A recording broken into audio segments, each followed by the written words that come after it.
now.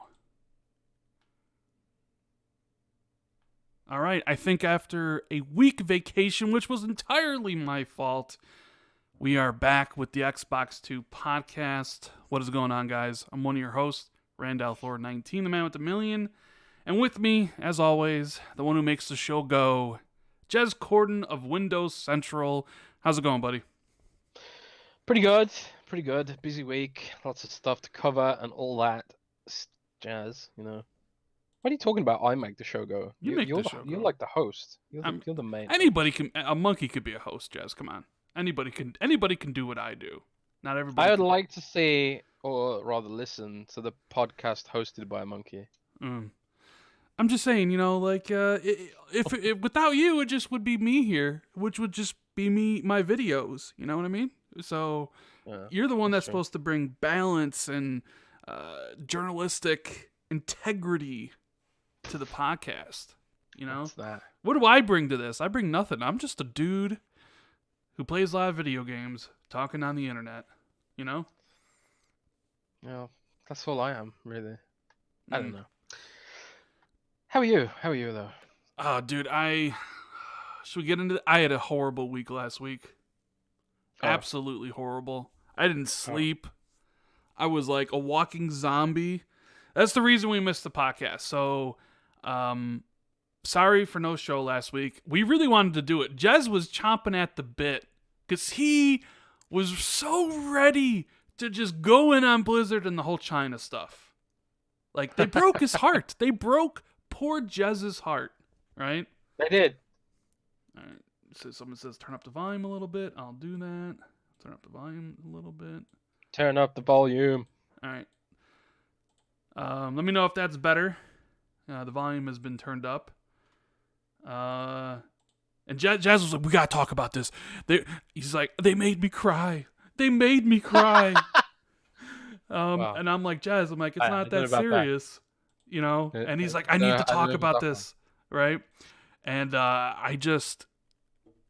so the whole situation with me last week was, my bed, my mattress broke. So I had to buy a whole bunch of new stuff. Like I had to buy a new mattress, new bed frames, a whole bunch of new stuff, which cost a lot of money. I spent a lot of money last week, and I was just not. And Jez has known this for a while. I haven't been really sleeping the best as lately. I have really big problems falling asleep. I don't know if anybody else has this issue where I'll go lay down and I'll just lay there for 3 hours before I actually fall asleep. So yeah, I don't know. I'm gonna have to start taking Ambien or something to actually fall asleep because I'm finding it incredibly difficult to do so. So that's why there was no show last week, because I was a walking zombie. Obviously wouldn't have been a good show because I had no energy. Which is why I didn't really even make any videos, and I know video content has been light on the channel, mainly because I just haven't had the energy to make videos. I haven't had any energy because I haven't been sleeping properly. Hopefully that changes soon and I can get back to making stuff on a regular basis. But yeah, I figured, since we're all just one big community here and you guys turn up every single week for the show or watch the videos or read Jez's articles,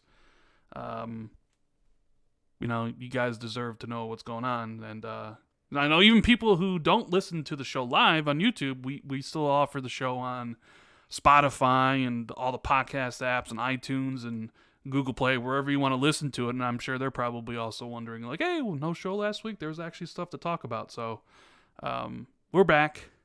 We do have a lot to talk about this week. But yeah, I figured just let everybody know what's going on. You know what I'm talking about, Jez? You know what I've told you about this, so. Yeah, I'm in the same boat, man. But I have the luxury of not having to be awake at any specific time, so I just stay awake until I'm completely exhausted, and then sleep at random times. For example, I just woke up,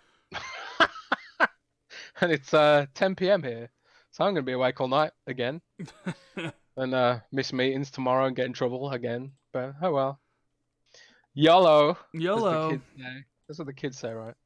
yeah, so while we're waiting for everybody to get in here, make sure you guys, if you like the show or the channel, make sure you hit the like button, subscribe if you're new, follow Jez on Twitter.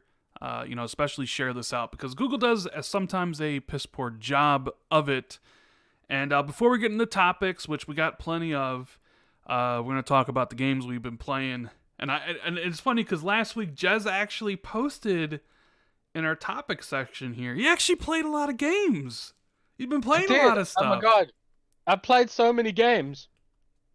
Like, it's weird. I've had time to play games for some reason. Yeah. Well, I haven't, but I've just been like, screw it. You know what? I'm gonna play those games. Um, so do you want to go first, or would you want me to go first? You go first.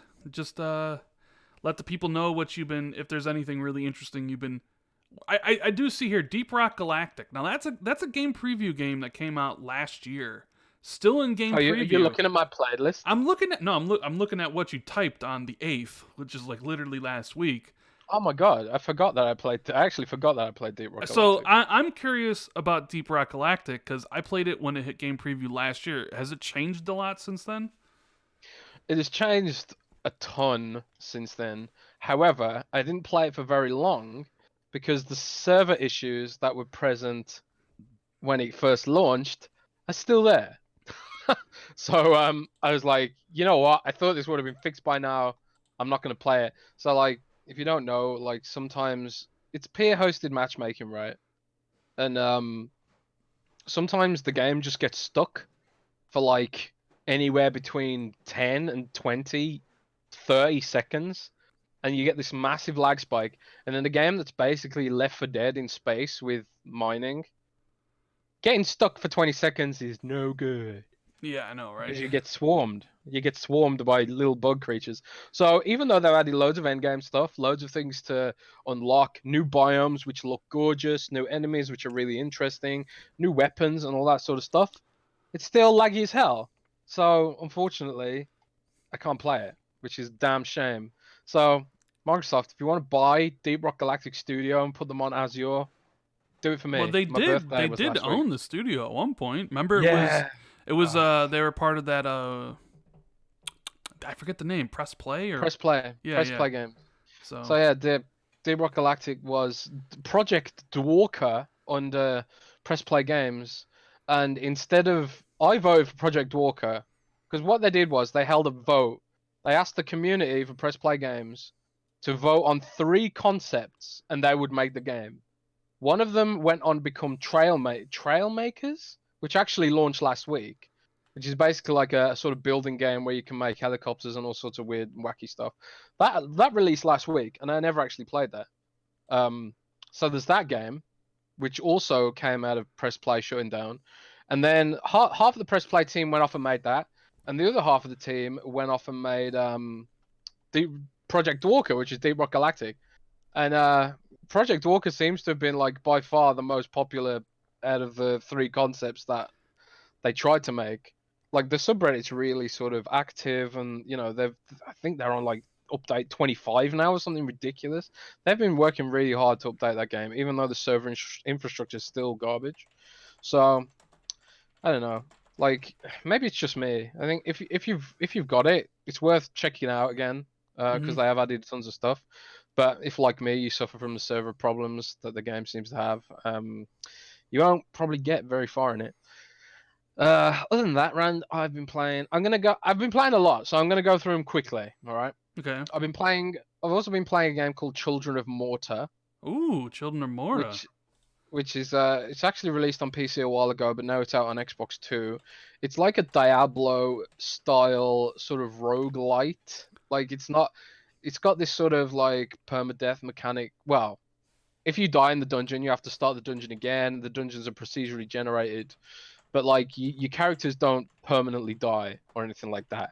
It's more like it's kind of tricky to explain. When you die, it sort of progresses the story.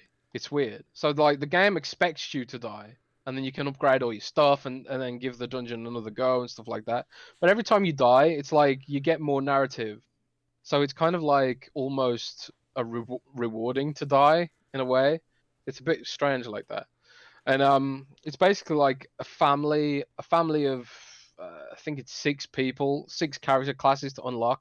Like the father's a warrior, the daughter's an archer, and there's another daughter that's a mage and stuff like that. And you unlock them as the story progresses. The art style's like it's like hand drawn pixel style. It looks gorgeous. If you played Moonlighter, it's a similar style to that. It's the same devs too, 11-bit studios. Um, it's the combat really. The combat feels so good. Like most games that try to riff on Diablo, like the combat never feels good enough to me. But Children of Mortar really nailed it. So if you like Diablo style games, check out Children of Mortar. It's very, very good. And it will scratch that itch if, like me, you are refusing to play Blizzard games anymore, and you're waiting for Minecraft Dungeons. I also played Frostpunk for Xbox. How does that Which run? is Because that was a PC like strategy game, tower defense force, right? Tower defense game, kind of. No, it's not a No, tower defense game. that's what someone No, told me. That it's like no, it's not. it's just is it like No. a is it like a world? Is it a Warcraft game, like just an RTS of some kind, or No. Right, Frostpunk's fairly unique. It's like it's not an RTS. It's a city building game first and foremost, but with survival elements. So like there's no tower defense because there's nothing to defend against. The enemy is the cold, like which is where it gets frost from its name.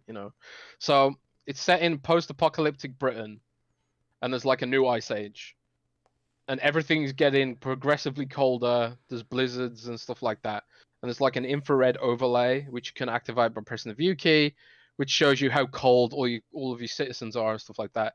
You have to like use steampunk technology to keep them warm. If they're not kept warm, they'll get frostbite, they'll lose limbs, they'll get depressed, and it's a pretty dark game. I'm gonna say it right now. And like there's like a whole upgrade tree, and like you can upgrade your hunters to get more food. You can upgrade your thermal systems to get more heat, and you have to do that because it does progressively get colder. And also you can send scouts out into the wilderness, and they can find food, survive more survivors and stuff like that to join your colony. And you just sort of grow and try and survive as long as you can. It's extremely addictive, and it does run really well on Xbox too. It's only 1080p on the Xbox One X, but I think that might be due to like how complicated it can get. And also, I think the game's based on Unity as well. I think I might be wrong about that, which ain't the most optimal of engines in the world. But in any case, it's very addictive. If you like city building games, you like survival games, it's definitely worth checking out. And it works really well with the controller. Like it doesn't have keyboard and mouse support, but like the controller controls are really, really good. you And that's by the hold same on. devs as sorry. Well, I was just gonna say, you finished what you called to me at one point, perhaps the greatest video game ever made. Well, I didn't say that. Well, I said yes, you it did. might. Yes, you did. No, You no, no. said I no, said you I did. said it might have been my favorite game. Well, of the year. okay, sure. Of course, there's obviously, some right. You said to me it might be my perfect video game, Yes, and that's what I said. and what is it? So let the people know what did you think, and what game are we talking about? What your perfect video game was or is, or after Well, finishing it. I finally completed The Last of Us, which I've Ooh, been playing for like a few months, and overall, I absolutely loved it, like most people. But oh man, it's hard to really talk about it without going into spoilers. But I was not a fan of the ending, put it that way. yeah. And I thought like, You said you thought the ending sucked to me. Is what your exact words were. You're like, I love The Last of Us, but this ending is horrible. And he's like, well, you said, I hope God of War's ending is better than this. And I'm like, yeah, it is. well, it wasn't just the ending. It was like the whole final act of the game felt kind of rushed to me. And it reminded me of like it almost reminded me of Mass Effect 3 and Metal Gear Solid, where it's like the developers were like, "Oh, actually, we need to finish this game now," and they kind of rushed to the finish line. Do you know what I mean? Mm. And like, I know that's going to be controversial for some people to hear, and I honestly don't know what the critic reception is like for that game. Like, I don't know how other people felt, but the last part of the game. But I was just like, when I got to the very end, I was kind of like, oh, that was a little bit anticlimactic. But I suppose it's not really in a destination when you think of the game as in its entirety. Like the whole game in its entirety was amazing, and like there's so many memorable moments like right from the start that not many games can sort of replicate. Like the writing, the animation, like even by that game's pretty old now, but even by today's standard, most games don't get to that level of animation quality, which just makes it so much more immersive. Yeah, Yeah. I just wish the final act was a bit more interesting. I don't know. Yeah, I gotta shout out the one and only Dealer Gaming for the super chat. He says, "Support these people. Let's get some super chats going." Thanks, Dealer, for for being one of my best friends out there. Like I know Oh. the YouTube streets can be Ah. the YouTube streets out there. People are always looking to stab each other in the back, but Dealer, Colt, Zocker, my buddy, Maka91, who are all YouTubers. Like, I talk to these guys every single day. Uh, they're great people and even better friends. So I appreciate it, Dealer. Now go complete more games so we can lord that over Zalker at the end of the year, where he's only completed 5 and we've completed like 50. Anyways, Man, I don't know if I've even completed 5 this year. That's depressing. I'm up to a lot. I play a lot and I beat a lot of games. Um, Yeah, but you play things like Barbie's Horse Adventures for Chivos, you have a so problem with that? I mean I do if you're trying to pad the numbers, man. I wouldn't count. I wouldn't count something like Barbie Horse Adventures in a completed list, Jez. I never have. We'll see, man. We'll see. But dude, Rand, that's not even all the games I've been playing. So I played Frostpunk, Deep Rock Galactic again a little bit. Children of Mortar, which actually I'm playing right now because I still need to review it. Um, I also oh crap, Max, can you still hear me? Yes, I hear you. I need to turn that off. Stupid, because I had to wipe my computer last week because of a dud update. But so Blizzard made me sad, and we'll talk about that later. I made a lot of the internet sad. So I uninstalled World of Warcraft, unsubscribed, and I thought I ain't gonna give these people money anymore. So I decided to check out another MMO, which I've been meaning to try out for a long time. Final Fantasy 14, which is on PlayStation and PC. Have Okay. you ever? You're into Final Fantasy? Of course you are. I You like mean, Final Fantasy I 7. was at some point, yeah. I mean, have you ever considered playing Final Fantasy 14? No, never considered it once. Why not? I don't really care for MMOs, dude. They're Fair not enough. my type of thing. I don't. They don't appeal to me. I don't know what else to say, but like That's fair enough. any of them, like the Elder Scrolls Online or Neverwinter and all that stuff. Like I do not Yeah. care about any of that stuff. Well, And like, I couldn't stand Elder Scrolls Online, and I know it's very popular, but like at low level, the combat is so boring, so easy. Like you can literally like kill everything. Just like you can literally. I was playing the game with 2 fingers. Like you don't even have to think ooh, at low Des, level in that game. you're botting hardcore, bro. Oh really? Oh yeah. That's like even now. Yeah. Oh, Okay. my Uh, internet gone down. yeah, you're still botting hardcore. Oh yeah, I can see the red bar now. Ah, this is so typical. You can you. I'll try disconnecting and reconnect. All right. You do that, and I'll keep the people entertained. So, while we're waiting for Jez to get back, um, I'm sure a lot of you saw my interaction today on Twitter. That was pretty fun. I don't necessarily like doing that, but it had to be done. Um, but while Jez is gone, Can you hear me? yes, I hear you now. Is it better? Yeah, it's better. Yeah, sorry about that, guys. That's the problem with doing it live. Actually, no, it's not. Damn it. Uh, That's annoying. yeah, I don't. you're botting hardcore, bro. Do you wanna switch to Skype maybe? I mean, we'd have to like restart everything over again. Would we? Yeah. I use an XSplit. No, I'm using OBS. You can just add that as an audio source, I think. Mm. Hang on a sec. Sorry about this, guys. Now, this seems like a Discord problem because my internet's fine. It's the first time I've actually heard you this body. Well, it says 125 milliseconds on Discord. I don't know. People say, why don't you leave the call and then rejoin? Alright.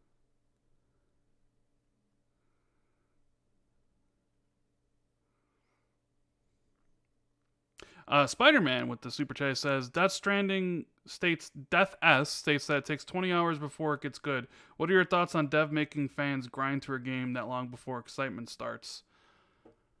I mean, Days Gone was very similar to me. Like, Days Gone was a game that I was not enjoying until about 14 hours in.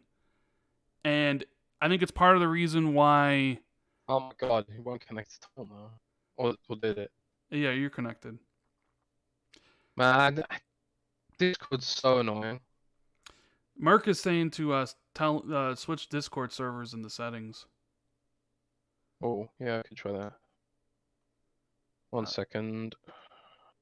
Yeah, but for me, Days Gone was a game kind of very similar. Like, it actually didn't get good until 14 hours in. And that really did impact my enjoyment of the game because it never got to the point where, like, that game was utterly amazing, where getting through the first 12 hours was worth it. It almost really wasn't. So I guess it all depends for Death Stranding. Like, if the first 20 hours are just pedestrian and setting up everything that comes after, and then everything after that is like top notch, then maybe it's worth it. But I can't think of any game that really, even like Final Fantasy 13. If you guys remember when Final Fantasy 13 came out, everybody was like, listen, you need to play through the first 20 hours before it actually gets good. And I did so, and yeah, the first 20 hours of that game weren't very enjoyable. And like, I think the whole entire game suffered for it. So we'll see how Death Stranding plays out. But while Jez is fixing his internet or switching Discord servers or whatever we're doing here, let's see. What did I play? I played Grid, which I did a review about. I don't know about this game. It's not good. It has things that are good about it, but overall the entire package is very boring. And I played some other stuff. Yes. Sorry. It says you have to switch the podcast server as the host. Oh, you're actually your voice is sounding better. Oh really? Yes. Oh yeah, the green bars have gone back up.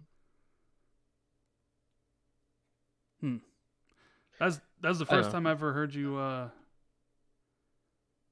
have an issue. Sounds like you're good though. Yeah, it rarely happens on my end. But anyway, tell us what you've been playing while we see if my connection's stabilized. I played Grid, which I did a review about. I gave it a 6.8.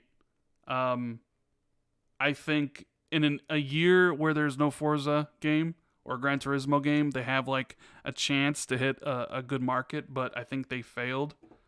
I don't think the game's very good. I think it's quite boring the way everything is structured. Not a lot of cars, can't upgrade them, you can't tune them, and it just ends up being this boring, monotonous grind to unlock the championship.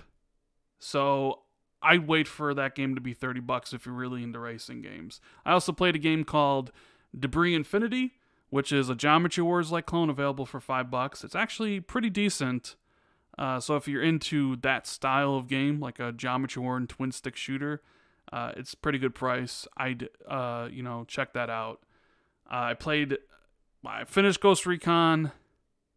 I don't really think anything much about that game. I don't, it's kind of funny that game's sitting at like a 50 Metacritic. I don't think it's as bad as a 50, but I wouldn't say it's any better than a 7. And my personal score probably is somewhere in the 6s. I Like I that was one of the games I played as well, Ghost Recon, and I played it for a little while, and I was kind of enjoying it initially, and then I was just like, oh, hang on, this is the whole game, yeah, and that's then it. I just yeah, it just sort of felt shallow. See, my buddy Gopher loves the game. Right, he's in chat already. He's upset. He says, "Tell the truth, Rand." He loves the game. Gopher loves the game. I think he gave it an 8.5.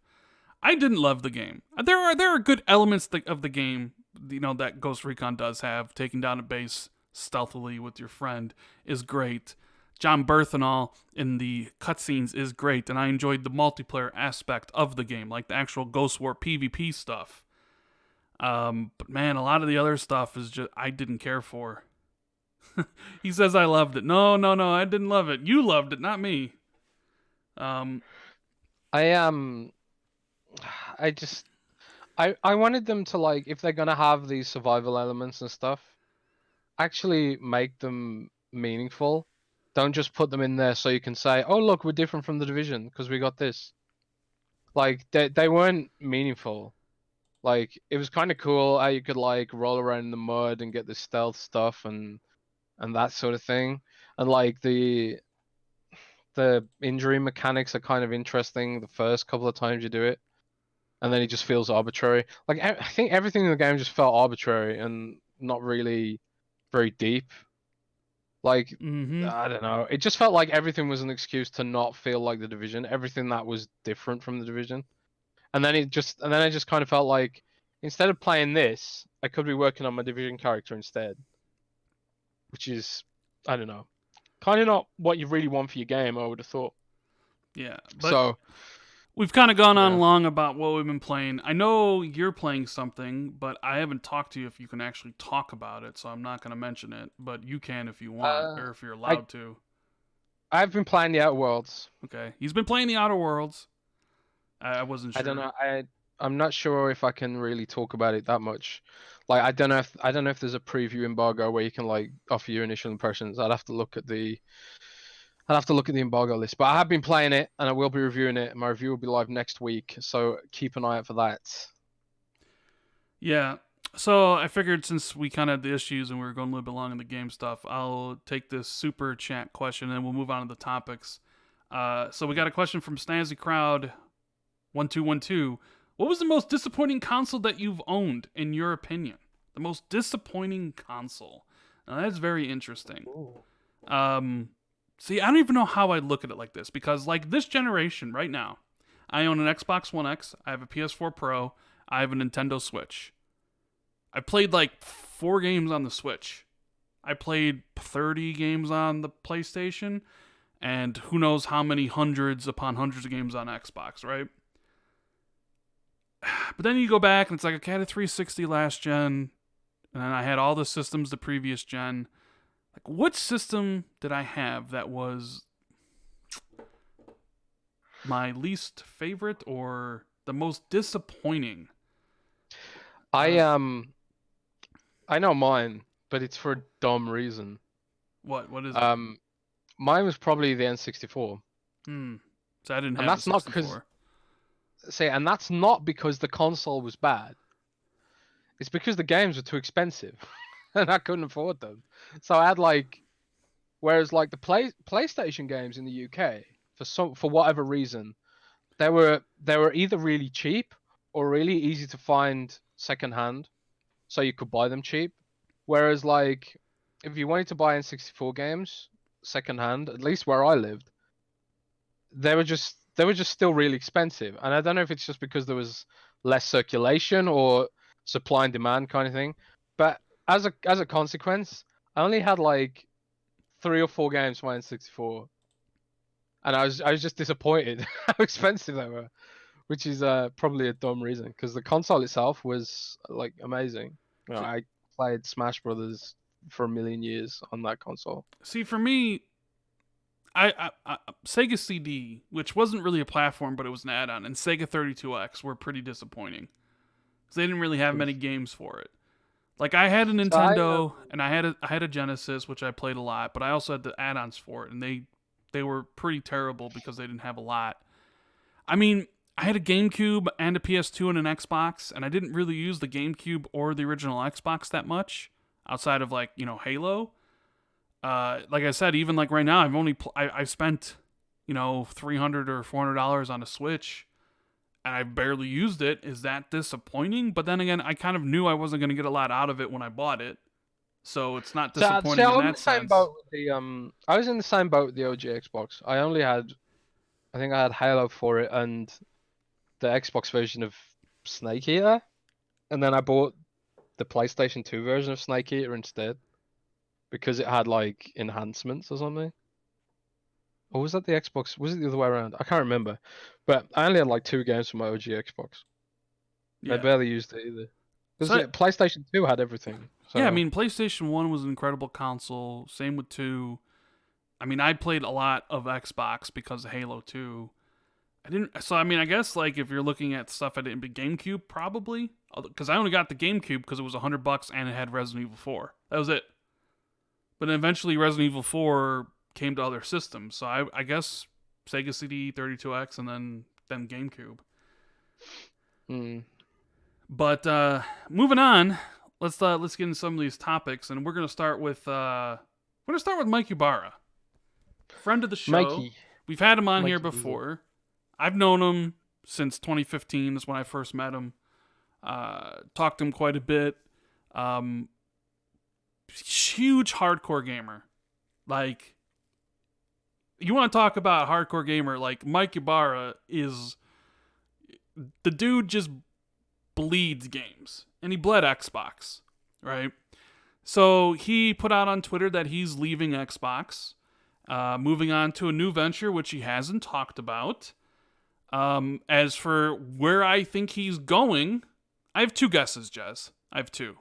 Because in my conversations with Mike over the years, he's mentioned, that basically, he would only go to a couple companies outside of Xbox. Like the dream jobs, right? If they came a-calling, he would really consider leaving. One being Nintendo, which is right down the street from Redmond. The other being Blizzard. Mike is a huge Blizzard fan. World of Warcraft changed his life, all that stuff. So if I had to guess where he's going, I'd say it's one of those 2, but I'm going to put my money on Blizzard. But I think it's a big loss for Xbox. He's been there quite some time. I mean, a lot of people know what he did. Like, he signed a lot of different games when he was kind of like manager studio. He like managed some of the studio stuff. Like, he signed Sunset Overdrive and worked on Gears and stuff like that before he moved into some of the hardware stuff where he was like head of. You remember what he was head of? I don't know like the exact titles. Head of platform. He was head of the platform stuff for quite some time. Then he eventually transitioned to like head of engagement. Specifically Xbox Live, Mixer, and Game Pass. And obviously Game Pass is Microsoft's big gaming subscription service for the future. Xbox Live is what it is. I mean, we don't really need to say more about it. And of course, Mixer. I do find it a little weird he's leaving now after they brought in Ninja to Mixer in August. 2 months later, Mike leaves. I didn't think I do think that's a little bit weird. But maybe an offer came in from one of these companies, and he was just like, you know what? It's time to move on. I think it's a little disappointing he's not staying to Scarlett or whatever. But what do you think about this, Jez? What do you think about Mike leaving? I mean, first of all, like, I echo your comments that Mike's an awesome guy. Like, every time I saw him at show, I said this on Twitter, every time I saw him at show, he was helping like indie bloggers, indie YouTubers or small YouTubers, indie devs, helping like, he was a big fan of helping like, people who needed a leg up. Like, he helped me back in the day too, get interviews, and made PR mad by letting people in who PR would have said probably would have been a waste of time, like me maybe. But you know, that was Mike in a nutshell, just kind of like a charitable guy.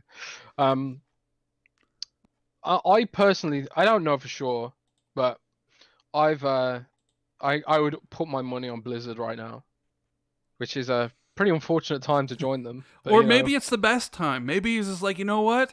You guys need me. Cut that yeah. check, and I'll make everything better. Because they got Well, issues of their own.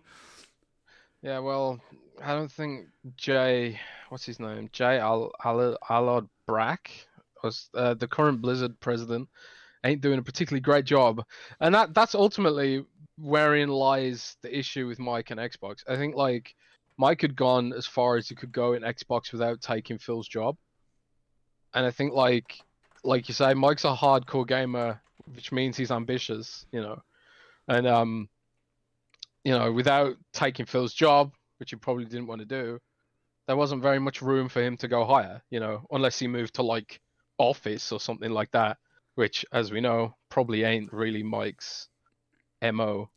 So I think that's maybe behind the reasons, but you know, and like you say, maybe just I know a lot of people from Microsoft who have a dream of working at Blizzard because you know a lot of people grew up playing those games and there's a lot of passion and emotion attached to Blizzard. I know I've got a lot of passion for Blizzard. So we'll see where he ends up. Um, but I forgot where I was going with this actually. I think that's pretty much it. I mean, Hello? you're right in the sense that there wasn't a lot of vertical movement. Like he basically reported to Phil.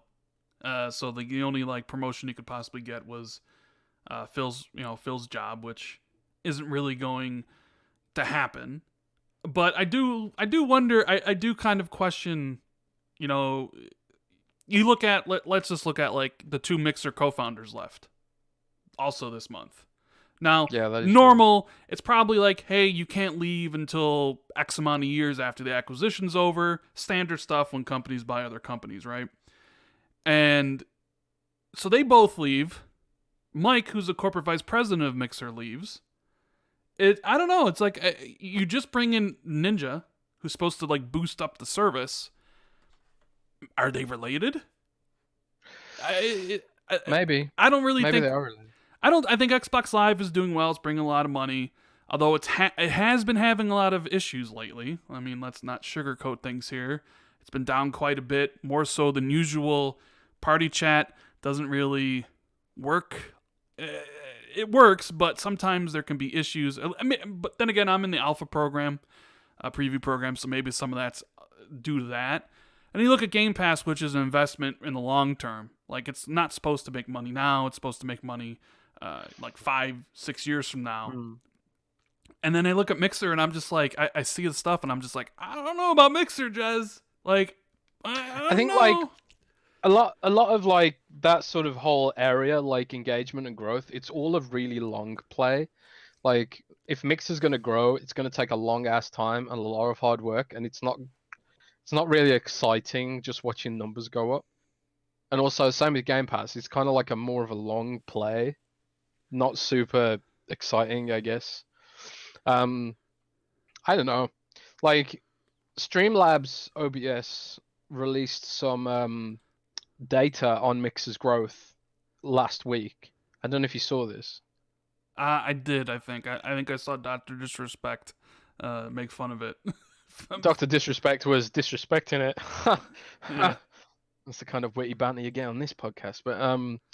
But Dr. Disrespect, like he was looking specifically at the stats quarter to quarter, where um over the summer months, Mixer seemed to shrink after an initial spike from Ninja. So like basically the what it says there is Mixer isn't retaining users. Now I speculated that maybe that was because it's summer and people aren't watching as much streams, but people reached out to me to say that actually summer is supposedly a good time for streaming. Um, I know it's not a good time. It's never a good time for traffic on Windows Central. Like summer's always dead because you know people aren't. Um, I don't know. People aren't I don't know what it is about summer, but like it always felt like to me there was less internet activity in the summer. Like every website I've ever worked for has experienced downturn in the summer and then bounced back afterwards. So I'd like tried to ascribe that to Mixer, but um I said like if Mixer's not doing that well, um it's also in line with how Twitch has been declining, which is in line with how Fortnite has been declining. And Mixer more than any other platform put an emphasis on Fortnite as like, you know, with the hype zone and stuff like that. So like maybe their emphasis on battle royales backfiring a bit with Fortnite's decline.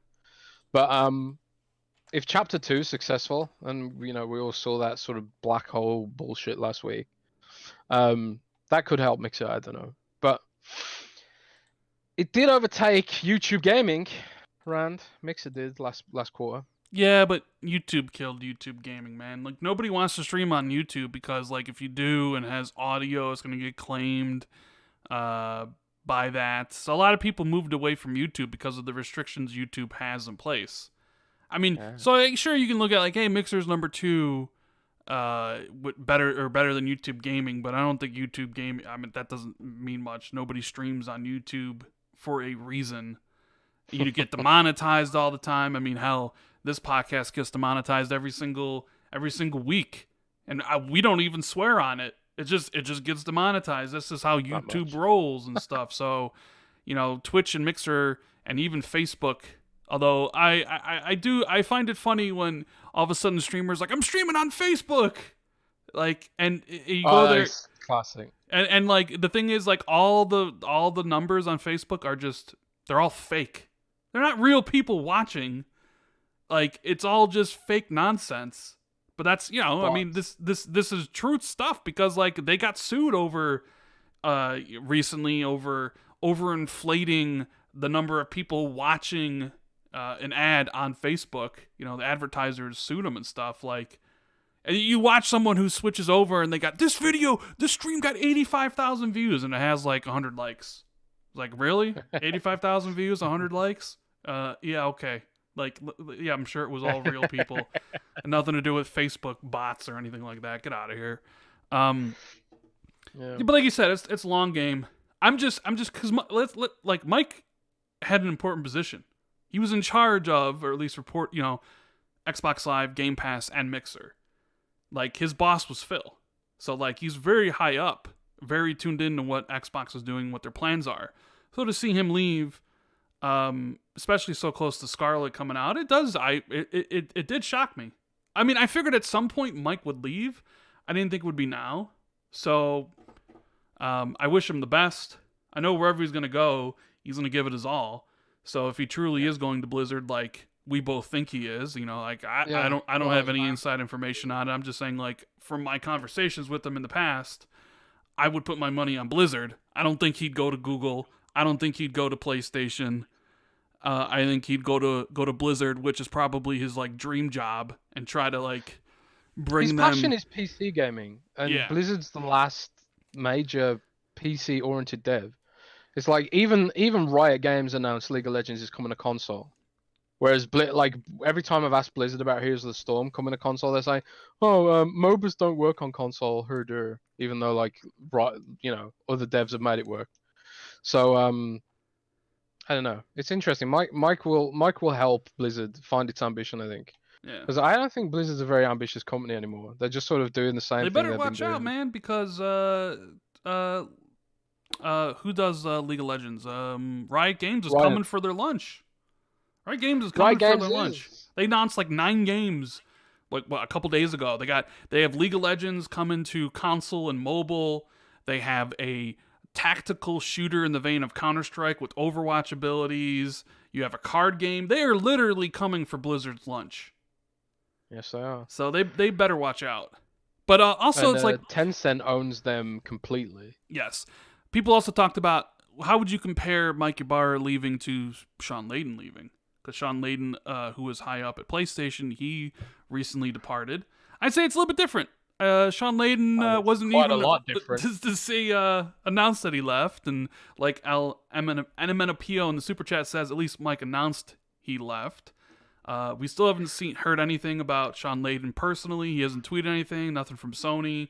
That thing was just like, whew, like I don't It know what was went on cold there, but what they did to Sean. yeah, It was cold. Like I've spoken to people about Mike leaving, and like it was like completely amicable and something that was, discussed and positioned for a few weeks or months or whatever. But like the Sean Layden thing, like came completely out of the blue, unceremonious. Like it's not the way you treat someone who's basically carried your company for decades. So I don't know. But like the thing is, when people are at that level, like at Mike's level and Phil's level and Sean Layden's level, it's like we associate with them with the brand, but they still have like their own ambitions of like, where can I go from here? Like the growth never ends. Like I'm constantly thinking like I've achieved some modest success doing what I do. Like I remember when I was excited when one of my articles got 1,000 hits, and now I'm disappointed if it doesn't get 100,000 hits, And it's like you never really stop thinking about growth. I think if you're ambitious. I think it's just like that's the way it is for some people like Mike. I don't think there's any malice involved or anything worth worrying about. yeah. So moving on, let's talk about your week, Jez. Let's talk about what My week. happened. Let's talk about well, it's not even really your week because you had nothing to do with this story, but everybody on Twitter came at you like you did. They're saying Jez Corden's a liar, that you made this up because it was a slow news day on Windows Central. That Windows Central needed clicks for their website because one less article is really going to matter. And that they just completely made up. What I'm talking about here, clearly, is The Outer Worlds, a game which Jez mentioned he is playing currently right now. It comes out, I believe, next Friday on the 25th. Game Pass Day 1, available for preload on PlayStation, eventually on the Switch, also on PC, exclusive to the Epic Game Store, but I also believe you can actually get it on the Windows Store as well, if I'm not mistaken, right, Jez? Yeah. I think you can buy it on through the new Xbox app. You can get it through that. So, you guys at Windows Central wrote an article basically saying that Outer Worlds had 4K enhancements for the X and that the PlayStation 4 Pro did not, which caused everybody and their mother to go crazy. All of a sudden you had people like, that's it, I'm canceling my pre-order. This is bull. How could Microsoft do this? Because everybody, of course, knows that like Microsoft must be the one behind this. They own Obsidian. They must have went to them and told them, you know what? Don't put in all the work for that game. Even though Microsoft has been pretty hands-off, according to people at Obsidian, like, Private Division's publishing this game. It's their game in 2K. Microsoft had nothing to do with this other than paying Private Division to put it in the Game Pass. And everybody's just assuming Microsoft, big bad Microsoft told Obsidian to nerf or, don't do work on the PlayStation 4 Pro version, right? So that got sent around, and then the next day, Private Division comes out and clarifies, saying that, no, the Pro version is enhanced. It's 1440p. The X version is 4K. And man, Jez, people came at you. They thought you wrote the article, but you didn't. You didn't write the article or edit the article, right? No. So you have people. When that article went live, I was in bed, and I was working with Matt Brown on Project xCloud stuff. So like we have a team that handles news. Like that's not even on my radar. We have a pretty large team too. So like what happened was, well, ironically, one of my colleagues was trying to get a code for Android Central, who covers PlayStation. Don't ask me why. That's a whole other thing. But AndroidCentral.com, which is our sister site, covers PlayStation. And they were trying to get a key for the Outer Worlds on PlayStation so they could do a review. And someone in the email chain had asked what enhancements does the game have on the X and the Pro, and Private Division's PR firm came back and said it's 4K on the X and no enhancements on the Pro. Pretty definitive, right? Right. Yep. So then when our news team wrote up what the enhancements were, they wrote up an article that was basically platform agnostic, something that could be published on Windows Central and also on Android Central in a clone, which meant that they put both enhanced what was enhanced and what wasn't enhanced in the title, and they're like, right, it's enhanced on the X, it's not enhanced on the Pro, based on what their PR firm said. And then usually what would happen in these situations, and ironically, this same PR firm had reached out to me personally earlier in the week to ask me to stop calling The Outer Worlds a shooter and make sure I call it an RPG. It is a shooter, by the way. But they asked me to call it an RPG, not a shooter. So it's not like they weren't aware of how things like that should be handled. And but no, they just published a tweet out, threw us under the bus. I had like YouTubers looking for clout, saying we were fake news and blaming me and stuff. And it's just like, I didn't need that at midnight when I was just about to go to bed. So I was pretty mad.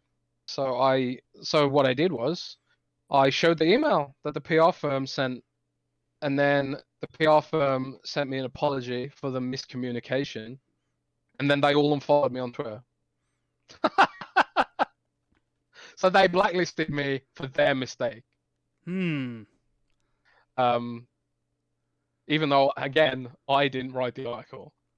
So it was pretty bullshit, man, I will say.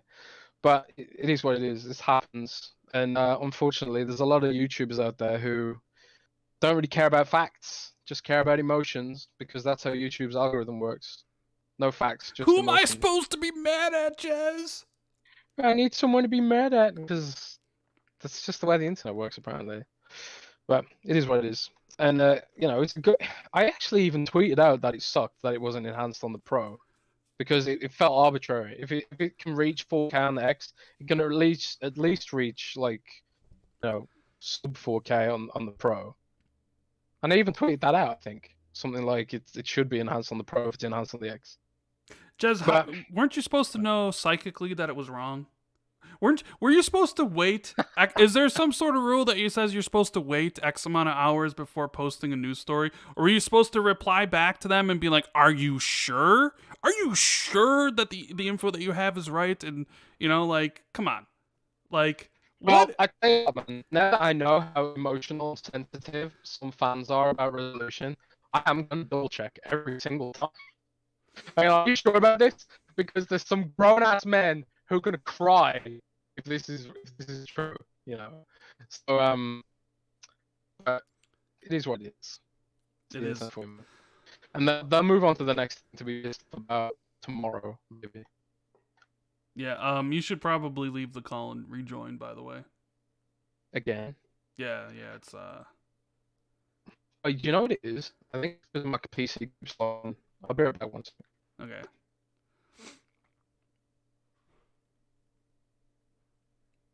Where YouTubers supposed to know the info they had was wrong goes both ways, Rand. Yeah, but then when you're presented with the information about what actually happened, don't try to be an asshole about it. See, that is my whole thing. Like, Jez is my boy, and everything was. I mean, I don't know. Like, I kind of like I sit there on Twitter and I'm like, you know what? Someone's calling Jez a liar, and that he's making stuff up, when Jez had nothing to do with the article at all. So why are you coming at him? And I was like, hey, you know what? Maybe you should look into this before, going into your righteous indignation about it. And hey, maybe you shouldn't have made a video claiming that it was Microsoft's that they were worried about PlayStation sales. Maybe you shouldn't have made that terrible video. Nah, you just want to pass the buck. You just want to blame other people. Like, because let me tell you, this whole situation here, this is the first time a story has been updated in the existence of journalism. This is the very first time a story changes or new information comes to light. Never has ever happened before. It actually happened twice this week. another mistake that actually was Microsoft's fault. They published on the Xbox Game Pass app that Halo Wars 2 was being deleted from Game Pass. I know, I saw that, yeah. And Major Nelson had previously said that wouldn't happen. So we were like, oh my god, is Halo Wars leaving? We published the story. And like, then we reached out to Microsoft. Microsoft said, oh yeah, it's a mistake. And we update, and it's all good. Isn't that how the news works? I don't know. It's just, I don't normally talk crap like about people on show or even on Twitter, right? Like I saw somebody going after Jazz, which I thought was unfounded. So I was like calmly like, hey, maybe you should check into this before you scream from the high heavens that someone's lying and making stuff up. And if you don't know who I'm talking about Foxy Clown UK, aka PlayStation News Clown, right? Back before he switched his name. A dude that pretty much makes YouTube videos about his secret source PS5 information all the time about how he has an insider at Sony and only he has this information. But how dare you accuse him of clickbaiting and running videos for clicks? You just have to trust him that he has a source. So he said that Jez was lying when Jez had nothing to do with the video or nothing to do with the article. So I was like, hey, you might want to check into this situation. Here's an email chain where they literally told him this, or told the person this. And I did it in the nicest manner possible. But he kept on coming at me. He kept on doing this stuff. And then, of course, he did the stupid quote retweet. I hate that. Can't you just reply normally in a normal chain? But nope. You got to quote retweet it so all one of your followers can see it. It's fine. You want to play that game? I can play that game too. And I can do it better than you can. So originally the discussion was Jez was lying and Windows Central made it all up. When it was proven that Jez wasn't lying, it had nothing to do with the article at hand, and that this is what they were told, he started to say, oh, well, maybe they should have waited to post videos and all this stuff. And I'm like, you're just mad because you made a video and was wrong about it. Yeah, why didn't he wait? Why didn't he wait? You're accusing Jez of not waiting or Windows Central for not waiting. Why didn't you wait? It's like YouTubers, like, they always call the journalists fake news and stuff, but they don't hold themselves to the same standard. Mm. And yeah, sometimes viewers don't. They don't consider themselves journalists. But my thing is like, listen, of course, Jez is my friend. I've known him for a long time. You know, a lot of people are my friends, and I'll go to bat for him. Like I know, and I know Jez can defend himself, right? But the thing was, the information out there was already there. I just pointed it to him. It was like, hey, here's the info. You might want to look into it. But nope. So, dude blocked me, but not before calling me and Jez gay. That's the other thing. He immediately went to name calling, started calling me Mrs. Corden, and that me and Jez were a cute couple. You know, that's usually a sign of when someone's lost an argument, they immediately go to a personal attack. Always a good sign. So he immediately said that. And, you know, like, I thought that was pretty weird. Anybody would defend their friend, especially when their friend is being, like, hated on like that in some way. So, and then he blocked me. Like a coward. So, of course, I have to block him back. I'm not going to let him be able to see what I post. So I blocked him right back. Dude's a clown. Dude is a coward. You can come over here and listen to me say this. Guess what? You got destroyed. Keep on making your PS5 videos without a source so you can clickbait for clicks, motherfucker. Right. Anyways, moving on, because I'm sick and tired of talking about clowns. There's a lot of them, unfortunately. Yeah. Let's talk about let's talk about Project xCloud. So they finally came out of, or finally is releasing to, like, kind of public purview. They're letting people play it, and I haven't gotten. I mean, I signed up for it. I haven't gotten accepted. Although I do have T-Mobile, and there was this email that came in here, and I kind of signed up for it, and we'll see if I get into it. I'm kind of wanting to see the technology in action. I'm not really gonna be using it that much, but I know you got a chance to get into it. Do you have any hands-on impressions? I do kind of, but I don't want to really go into too much detail, and I'll tell you why. It's because it's not available in Germany yet. So the servers are only live in America, South Korea, and the UK. So for me to access it, I have to tunnel through a VPN, which in itself is laggy and bandwidth limited, to the UK, which is 2,000 miles away, or well, a few hundred miles away anyway. My geography isn't that great, but it's a few hundred miles away. Put it that way at least. And even though I was tunneling through a VPN, the controls were actually surprisingly responsive, but the video feed was very, very choppy and laggy and stuff like that through the VPN. However, Matt Brown, my colleague in London, he put out a video on Windows Central's YouTube channel today showing it in action, and he said that yeah, it's subject to some latency hiccups, much like we're having issues on Discord today, like that's something to do with my network, and but he said like it was totally playable. Like he was playing Halo competitively. He played Killer Instinct competitively without any issues, and he also played Gears of War. And he said the same thing I said from E3, where like active reloads were easy to land and stuff like that. So signs are very positive. The issues with xCloud right now ultimately pertain to features more than anything. Like it's really hard to make a party right now. Like there is like a guide, but it's very rudimentary and missing a lot of stuff. And also there's like again, there's the whole like UI scaling thing. When a game's designed to be viewed on a TV, the fonts are super tiny, which is like games like people talk about Pillars of Eternity, right? Playing it on that, but like you ain't going to be able to read the text. The text is going to be too small to read, so like you ain't really going to be able to play it because of that.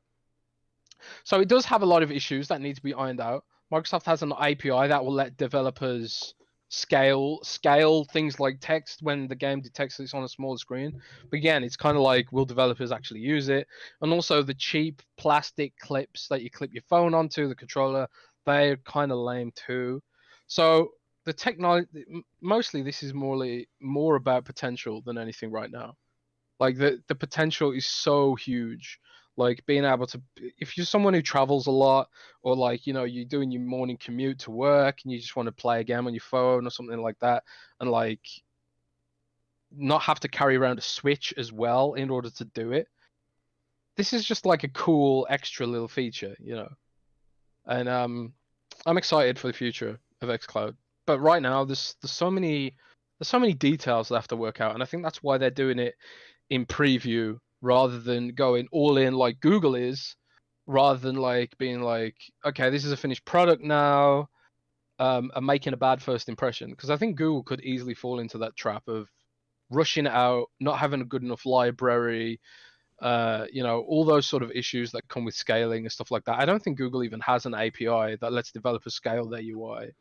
Well, And also developers have to port their games to Linux too. And how important was it for Microsoft to get out first ahead of Google? Because Stadia announced that they're coming out November 19th. yeah. And clearly, I think Microsoft is, well, we know like Microsoft is, they view Google as a threat, a big competitor.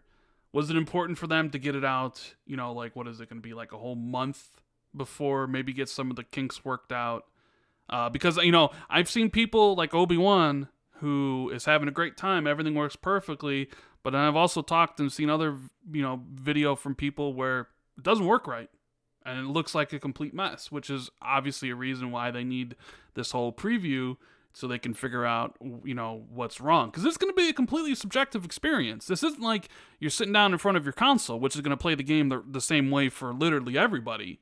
It's like going to be based on, what phone you're using, what data cellular company you're using. If you use cellular data, if you have a router, is it 5 gigahertz or 5 gigahertz, 2.4. right? Like there's a lot of different factors, like how far away from the Wi-Fi signal are you, what type of network are you on, how much interference there is. This isn't exactly like a There console, are, so there's a lot of stuff to deal with. there's a lot of points of failure, and there's a lot of, and even Android hardware, like the different Wi-Fi controllers, and then you've got interference from Bluetooth, and Bluetooth's kind of crappy too in of itself. There's a lot of points of failure for xCloud, and I think that's why it's really good that Microsoft's taking this approach and trying to build it with the community and build it with game developers at the same time.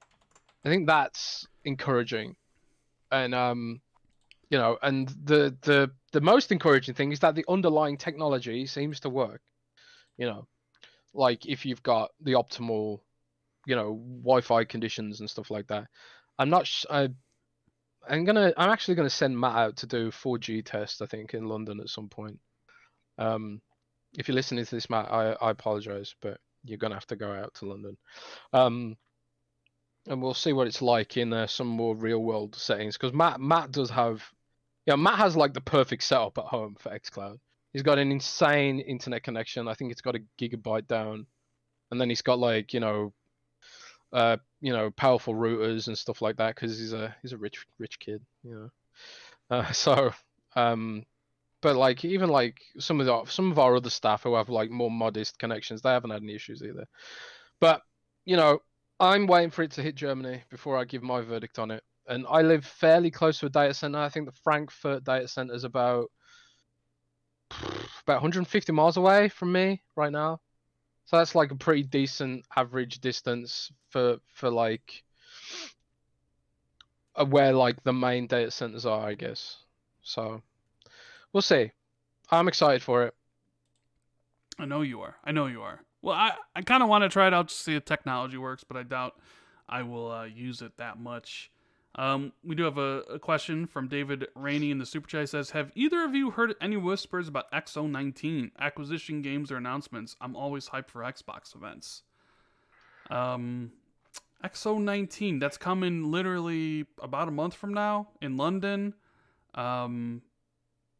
Jazz, have you heard anything about XO? Are you going?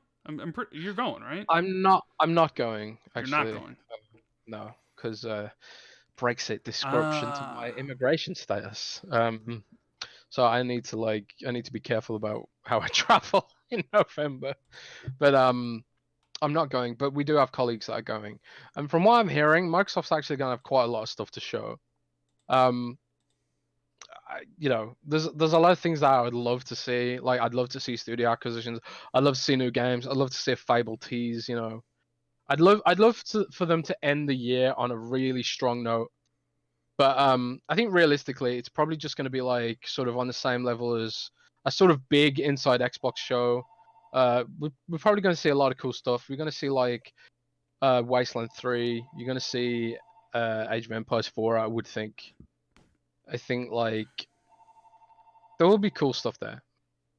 I don't think it's going to be E3 level, because Microsoft supports the ESA a lot, and they want E3 to stay as a sort of big show of the year.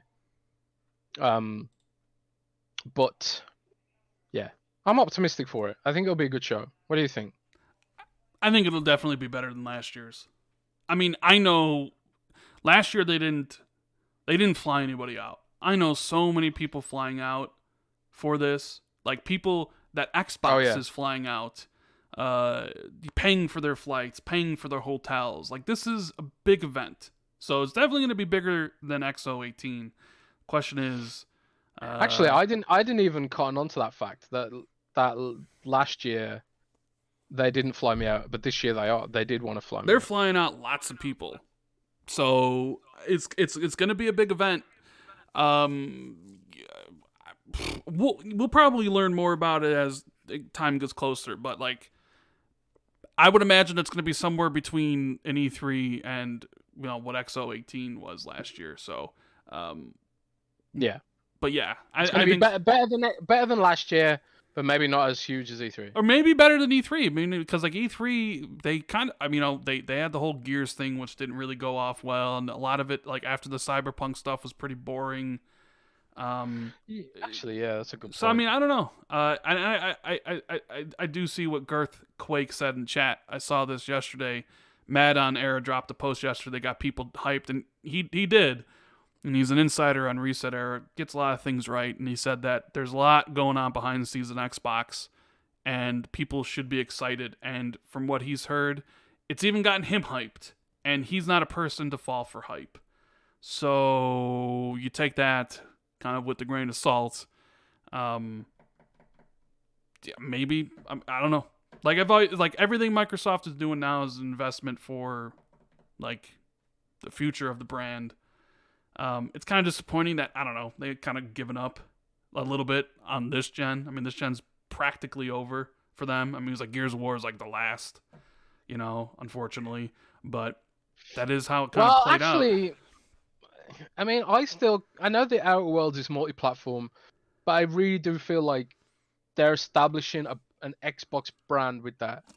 Like, even though it's not Microsoft handling the PR for that game, the fact that it's day one in xCloud, the fact that the launch stream is on Mixer, not Twitch, it just still very feels like they want to establish Outer Worlds as a Microsoft brand game for the future. Like, the Outer Worlds 2 ain't going to be multiplayer. I mean, Yeah. they've effectively confirmed that, I think. I agree, Girth. Ori 2 is going to be one of the best games next year, but I don't think a lot of people view Ori the same way that I do. So, most people will be like Last of Us and, Cyberpunk. Ori doesn't get a lot of the recognition it deserves. So, unfortunately, but I think the sequel will. At least I'm hoping it does. And shout out to the Osman for the super chat. It says, cheers, mate. Hope everybody's enjoying the show. Sorry if I went off a little bit earlier. I normally don't attack people like that, but got under my skin a little bit, Jess. I do. It got under my skin a little bit. You know what I'm saying? Like all I was trying to do was just point out the truth in a calm manner. Unnecessary assholery is like, whenever people are like that, I just think, oh, they're just doing it for clout. They're trying to get some attention because their channel's bad, or I looked at the guy's Patreon. He had like 12 patrons, which is sad. And it's kind of like sometimes when a YouTuber is desperate, they try and stir up controversy with people who are much bigger than them and much more relevant than them. So, I don't know. Like I try to be. YouTube's honestly, it's a toxic platform. It makes people toxic. I mean, I don't know. I just it's like maybe I let my emotions get the best of me, but I tried presenting everything in like a calm manner, and it was just like I don't know. Like the dude kind of just wanted to play, and it was just like, all right, fuck him, man. You want to play? Fuck. I'll play too. Like we can do this, and I didn't want it to go down that way. Like I didn't want to do what I had to do. It's just like, listen, like whatever. Moving on. I don't know, because sometimes I think back on what maybe I should have kept my mouth shut, but I just nah. Who cares? Anyways, moving on. Speaking of what we could possibly see at XO19, I figured let's talk about Xbox Scarlett and PS5 here, because they're definitely, since we didn't do a show last week, we missed out on PlayStation dropping another article via like Wired, like an exclusive Wired article about some of the new things that's going to be for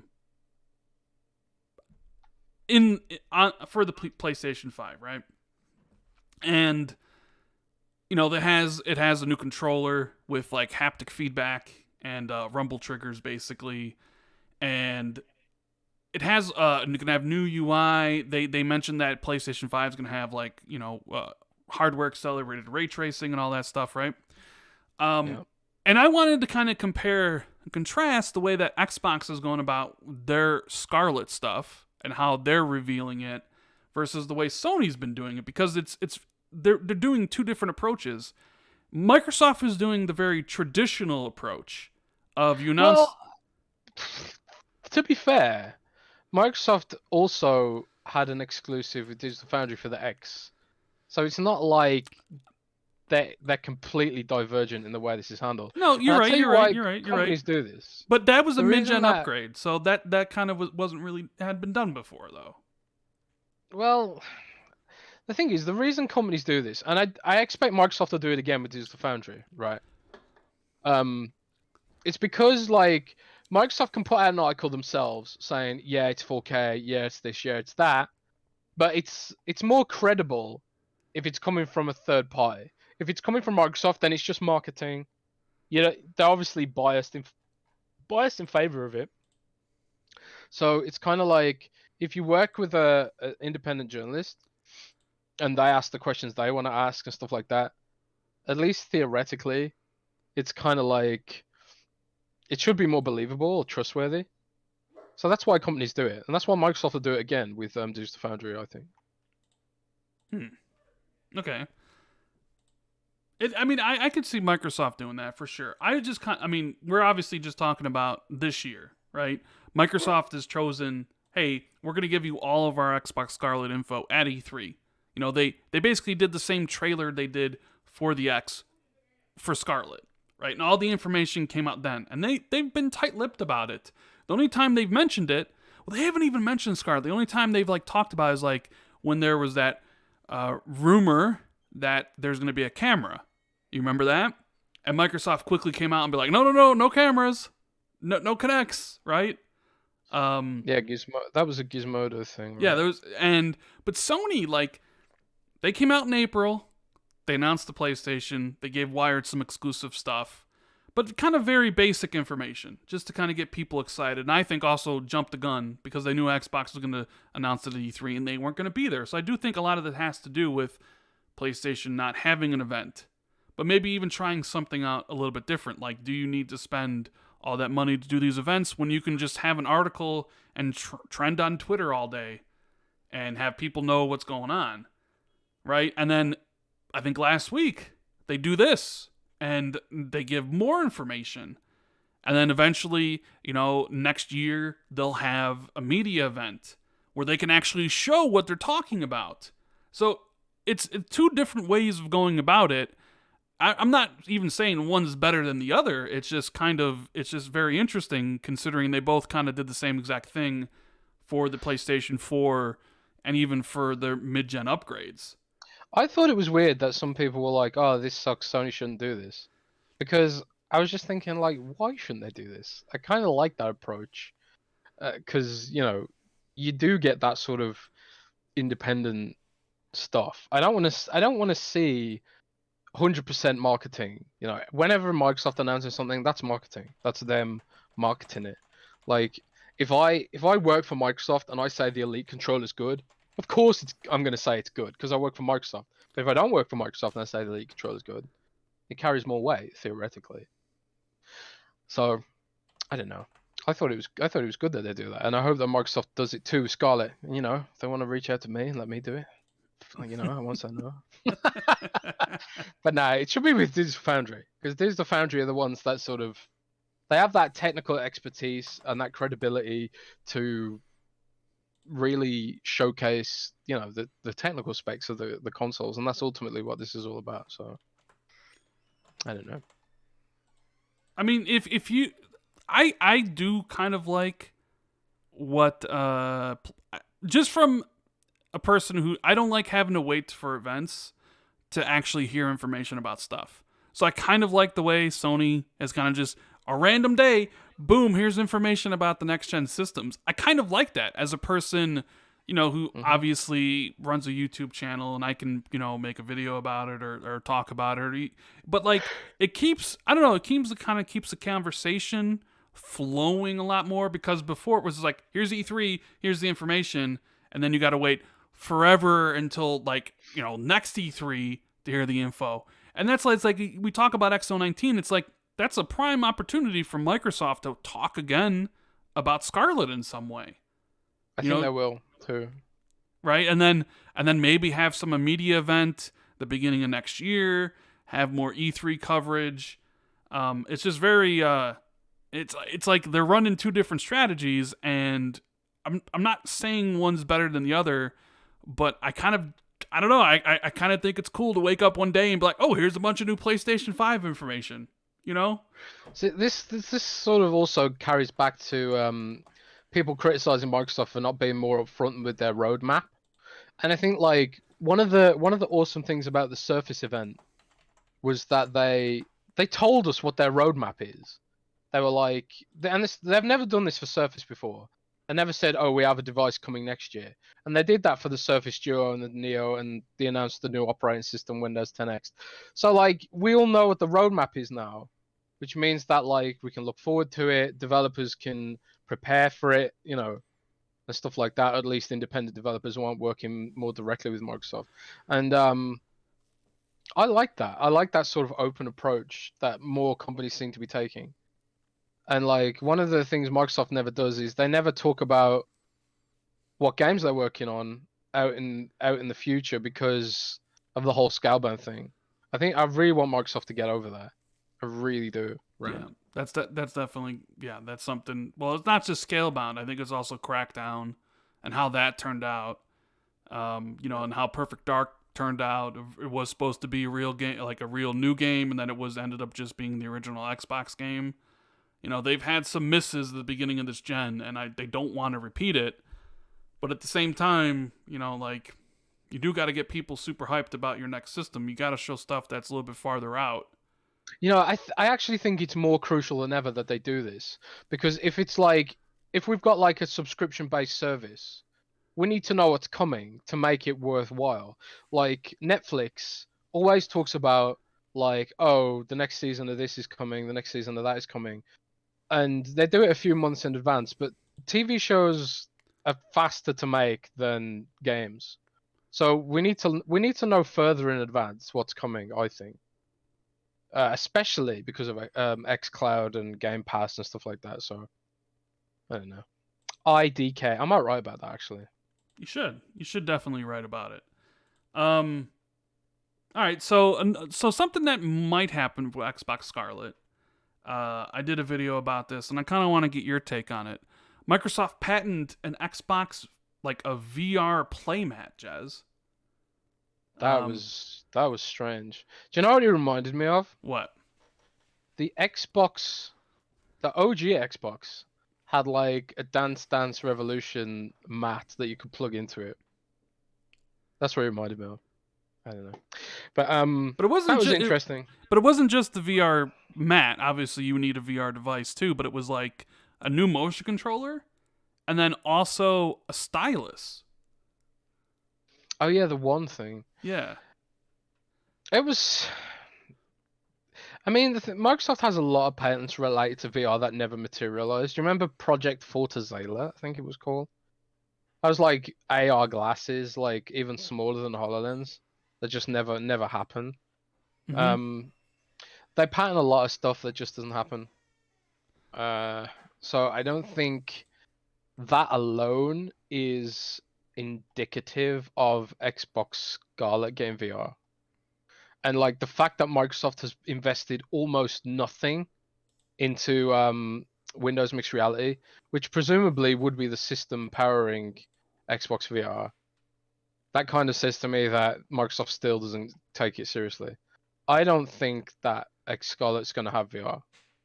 I could be completely wrong, but I seriously doubt it. Yeah, I don't think it will either. I really don't.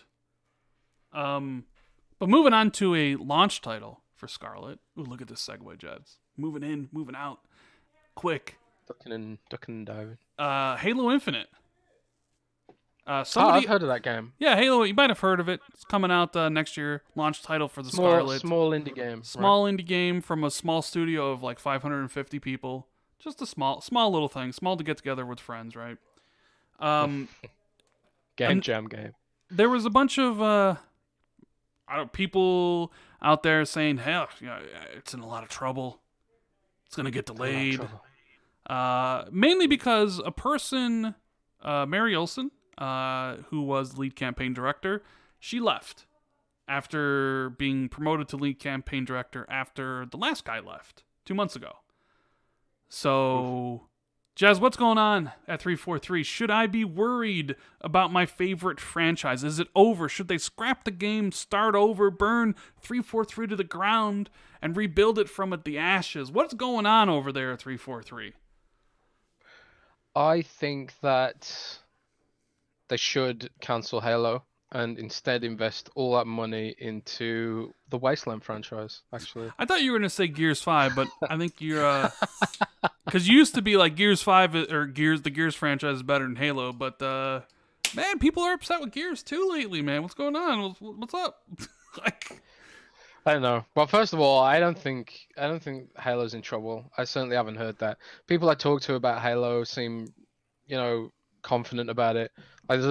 Like sometimes you can just sort of like, even when I talk to people who like, I strictly would never leak anything from, you can still sort of sometimes tell if a product's going well or going badly. Like just in the tone of the way they speak, or if work seems stressful and stuff like that. I don't really get a sense that anything's going wrong with Halo Infinite, but who knows, Like that 343 is a very secretive studio. Like leaks don't really happen very often from there. They are a very big studio too, like over 500 people. Coalition, yeah. I think it was like 200 something, 220. And I look at Halo, it's like, man, you got all these people on this game. Granted, it's Microsoft's biggest game. And man, this game's got to deliver. It's going to have a lot of expectations put upon it. But are 500 people working on just Halo? Because I remember I know, that they're still working true. on Master Chief. The Master Chief Collection, which, by the way, still isn't out for PC yet. And that was announced, back in April? What's going on with that? Like, I thought... That started flighting to PC, though, right? I think it started flighting the PC, and I think it's also started flighting the console, or at least Halo Reach has. I'm just saying, I thought by now, Reach would be out, and Halo 1 would be out, and maybe even Halo 2. But we're in October 17th, and nothing's out yet. Maybe I should rethink when I said Microsoft should announce games early. Because it often seems like they have issues actually delivering on their launch days. Yes. Or launch windows. I don't know. So do you think it's... So you don't think people should be concerned? I don't think you should be concerned yet. I mean, staff turnover happens. Maybe like, I don't know, they want something particular for Halo Infinite's narrative or something. Because like you say, Halo Infinite's got to deliver. It's got to prove that the franchise still has legs. Because for me, Halo 5 did not prove that the franchise still has legs. It did the opposite, kind of. And I know Halo fans might not enjoy me saying that, but I'm talking as a casual Halo fan, like someone who isn't hardcore about it. And that the truth is, most Halo fans are casual fans. They don't really care about it that much. I mean, most gamers are just casual, And what will make Halo big again is if they can capture that audience of people who just don't really care about it that much. Like, it'll always have its core fans, but to really achieve that mainstream success that I think Microsoft wants for it, and what a studio as big as 343 Industries needs, I think it's kind of like it needs to deliver. So, I mean, it's just funny that the previous creative director left, right? And the person they called out in the press release says, "Don't worry, we got this covered." Mary Olsen is now leading the campaign, specifically called out by Xbox PR as a person who's on top of the problem, and this is why you shouldn't care that this previous creative director left. And then 2 months later, that person leaves. So I don't think by itself it's just much. It would give much of people would pay much attention to it, right? Because people leave jobs all the time, especially in the games industry, right? But because it was someone specifically mentioned by Xbox PR as taking over for somebody, and then that person then leaves too, it does kind of be like, well, wait a minute. I thought this was a reason and the person that was going to fix everything, or for a reason for us not to be concerned. And now this person's gone too. I know the community manager came out recently and said like there's no issues, but of course that's what a community manager has to say. The guy's not going to come out here and be like, oh god, there's fire everywhere here, like that gif of from Donald This Glover is fine. walking in with a bunch of Oh pizza yeah. and everything's going crazy. Like of course he's not going to That was like say it. that. And like David Defonso says in chat, she got snagged by her former boss. She joined Josh Holmes' new studio, and if you guys don't know, Josh Holmes, I believe he wasn't the head of 343 because that's Bonnie Ross, but he was what was his position? He was in charge of Halo 5 Guardians. So essentially would have been her boss. So she basically got,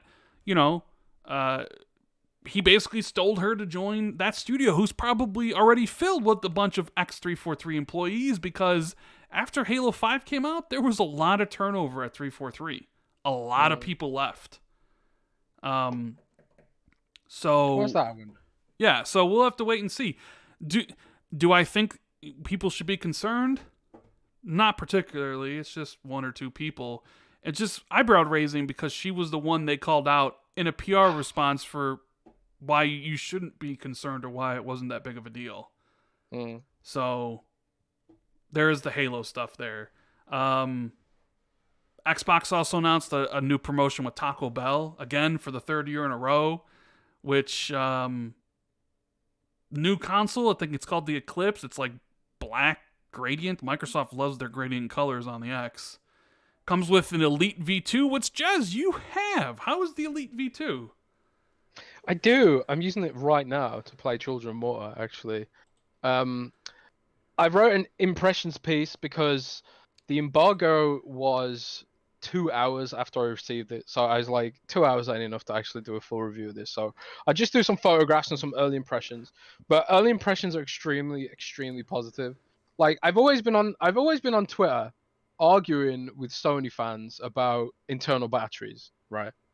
Saying like I'd rather have AA batteries because I want to be able to make sure that I've always got something charged and I can swap them out and stuff like that. But I think maybe now I was wrong, Rand. I think I was wrong, and I'll tell you why. Okay. It's because when the battery's internal, the engineers can make a better job of balancing the weight of the controller. Like my Eneloop AA batteries are heavy. They are heavy boys, right? And it makes the controller feel a little bit unbalanced. Whereas like on the Elite controller and on the PlayStation 4 controller, the internal battery can be distributed more evenly. And like because it can use a bespoke design, right? And it just feels like more balanced. It's not any lighter, it just feels more balanced. And I think that's really awesome in the hand. Now, some of the things that people were really annoyed about with the previous Elite controller, and Rand, we really need to sort out the podcast stream where I can actually just flip the camera on and show things off when we talk about things like this. I know. We need to look at that in the future. We'll do something about that. But I am gonna make a video for YouTube on the controller so you can like get a good look at it and stuff like that, because it comes out on November 4th, I think, off the top of my head. But one of the things they've changed on this is addressing the feedback on the build quality of the last one, namely the shoulder buttons, which people said fell apart. I didn't have that issue personally on either of my Elite controllers. Well, actually, that isn't true. I dropped my second Elite controller and that broke the shoulder button. But I took it apart and fixed it, though, at least. So there's that. But I think it was a case of the shoulder buttons didn't sit correctly in the housing of the device. So like even the slightest knock could make them dislodged and fall out and stuff like that. They feel a lot more solid now. There's not as much travel, and the sort of the housing feels more dense. It's really hard to describe, but like I'll try and show it on video so you can see what I mean. Like if I press them in really hard, the plastic doesn't bend as much because it just feels like higher quality materials. They don't creak either, which is reassuring. But also the grips, the way they've manufactured the grips has changed. Like the previous grips were just molded to the controller, but these new grips have actual adhesive and glue on them. Like I can't even, and the seams are so small that I can't get my nail underneath the rubber. Like on the previous Elite controller, it was really easy to just get your nail under there and rip it off because they weren't attached very well, and there was like a tiny little rubber lip underneath which sort of connected the seam. Now they're just sort of it runs straight up against the plastic, and it's you can't even get your nail under it to peel it off, even if you wanted to. Like I'd have to probably get a screwdriver or something. I couldn't even get a guitar pick under it. So that's also reassuring. All the other stuff's just been upgraded too. The paddles feel nicer. They have more travel, and they're like the magnet, the hook for the paddles is deeper, so it's less likely that they'll fall out, which is a problem on the last one. Also, there's now three profile options instead of just two, and I didn't know this, Rand, but you can bind the paddles to actions, not just buttons. I don't know when they added that. I think they might have added that on the first controller. But I actually have a button on the paddle which takes a screenshot and takes a clip now. Like the share button on the PlayStation controller, which is something I bitch about all the time. They need a share button on the Xbox controller. James? Oh yeah. Yeah, they do. If you're, I mean, you need to put that button there. I don't care what anybody says. There needs to be a share button on the controller. You can't let Nintendo have something on their controller and you not. I don't care. You need for Scarlett's controller that better have a dedicated share button. Yeah, it kind of sucks that to get a share button on Xbox controller, you have to buy a $180 controller and then configure it to do that. But at least it's there now. And also, I've binded the other paddles to control the volume on my TV, which is kind of cool. Oh, that's good. That's cool. Yeah, so like I can turn my TV up and down, and also you can bind a key to be like shift. So like I could bind even more keys here if I wanted to, and like bind it to TV mute. You can do like all media controls and stuff like that. So they have extended the usability of the paddles in that sense, working with the Xbox platform team, I guess. But honestly, the early impressions are really good. Like the triggers feel nicer. The internal battery is ridiculous. Like I've been playing games all day around, all day. I started gaming at 8 a.m. and I've been playing games non-stop. And when I go into the Xbox accessories app, it still says battery level full. Like this has like 40-hour battery life, they say. Yeah, that's the first one with the internal battery too. Yeah. So like, oh, and that's another thing. The charge dock is also really, really cool. It's the case. Yeah, but you can take the dock out of the case. So like the case has a magnet in it which holds the little puck inside it. And then you put it in there and the magnet holds it in place in the case. And the magnet is more powerful than the magnet on top of the dock, so you can take the controller out without it unseating the dock out of the case. That's like the attention to detail that I expect of a product this expensive. But then you can pull the dock out of the case if you don't want to use the case. I've pulled the dock out and it's just resting on my desk now next to my TV. And you flip it around and then you can lay the controller out flat on it and it'll just magnetize to the dock and just start charging. And it charges pretty fast too. Like when I got the controller in, it was at 50% battery, and like I charged it up to full like relatively quickly. I didn't measure the exact time, but it was like an hour or something, hour or two. So, I'm impressed. Early impressions: braided cable, USB-C connection, tension control for the sticks. You can make them more tense, which is useful if you're going to use the longer joystick, because then you can get like more precision over like accurate shots and stuff like that with the extra distance away from the pivot. I don't know. But it's good, man. Early impressions are good. I'm going to really put it through its paces, and I'm going to try and peel the grips off, I think, because I know that's what people want to know. Like the first comment I got on Windows Central was, would you be willing to take it apart?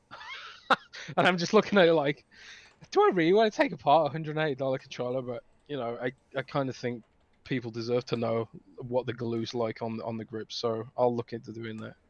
But I'm honestly super impressed, and of course we're not going to know for sure if the grips stay on properly, because apparently talking to people at shows, apparently the issue with the grips was due to a chemical reaction they hadn't accounted for with like the oil on your skin, and like over time the rubber would react with the oil on some people's skin, and then cause it to warp just enough to make the whole thing just lose its tautness or something.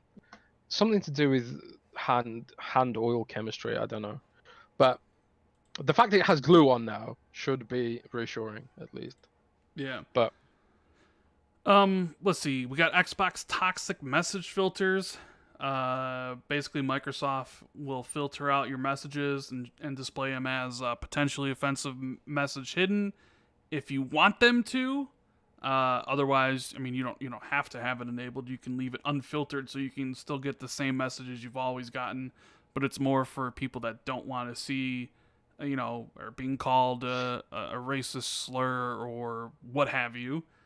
So I thought that was pretty interesting, and like I'm fine with that. The option's great. Like if people shouldn't have to see that stuff if they don't want to see it. So I think it's great that Microsoft is doing it. As long as the option is there to be like, hey, don't I want to be unfiltered. I want people to send me all the meanest stuff, right? They said they want to do it for audio at some point, although they didn't really give a timetable for that. So who knows if and when that will ever happen. But Blizzard and China, oh boy, here we go, man. A lot of companies, a lot of companies have been exposed recently for bowing down to their Chinese overlords, because there's a lot of money to be had in the Chinese market. It's not just Blizzard, which we'll get into the details here in a minute, but the NBA, the players of the NBA, like a lot of people and a lot of regular people out there are starting to realize just how much our American companies are in bed with the Chinese, who may share some of our same interests, but definitely don't share the same values that we have. We're a democratic system, although more of a republic democracy. I'm not exactly sure of the 100% like the type of government we have, but I'm pretty sure it's like a republic democracy or whatever. But representative democracy, republic. But they're a very repressive communist regime. They have done some pretty horrible things to a lot of people. And man, if you come out and you side against them, they don't like that. And when the Chinese government tells people to shut up, those people shut up. It happened to the NBA this last week. What's his name? LeBron? Yeah, LeBron. LeBron showed his ass. I saw like some memes where LeBron was like licking the boots of the Chinese. Yeah, I'm not familiar with the NBA, so I wasn't sure what exactly happened there, but I'm guessing it's a similar situation to Blizzard, right? Very similar. So Blizzard, what happened was one of the people who play Hearthstone came out in support of the Hong Kong stuff that's currently going on. And Blizzard didn't like that, and they banned him, took away his earnings, and also then like kind of fired the two casters for letting it happen, even though they didn't do anything.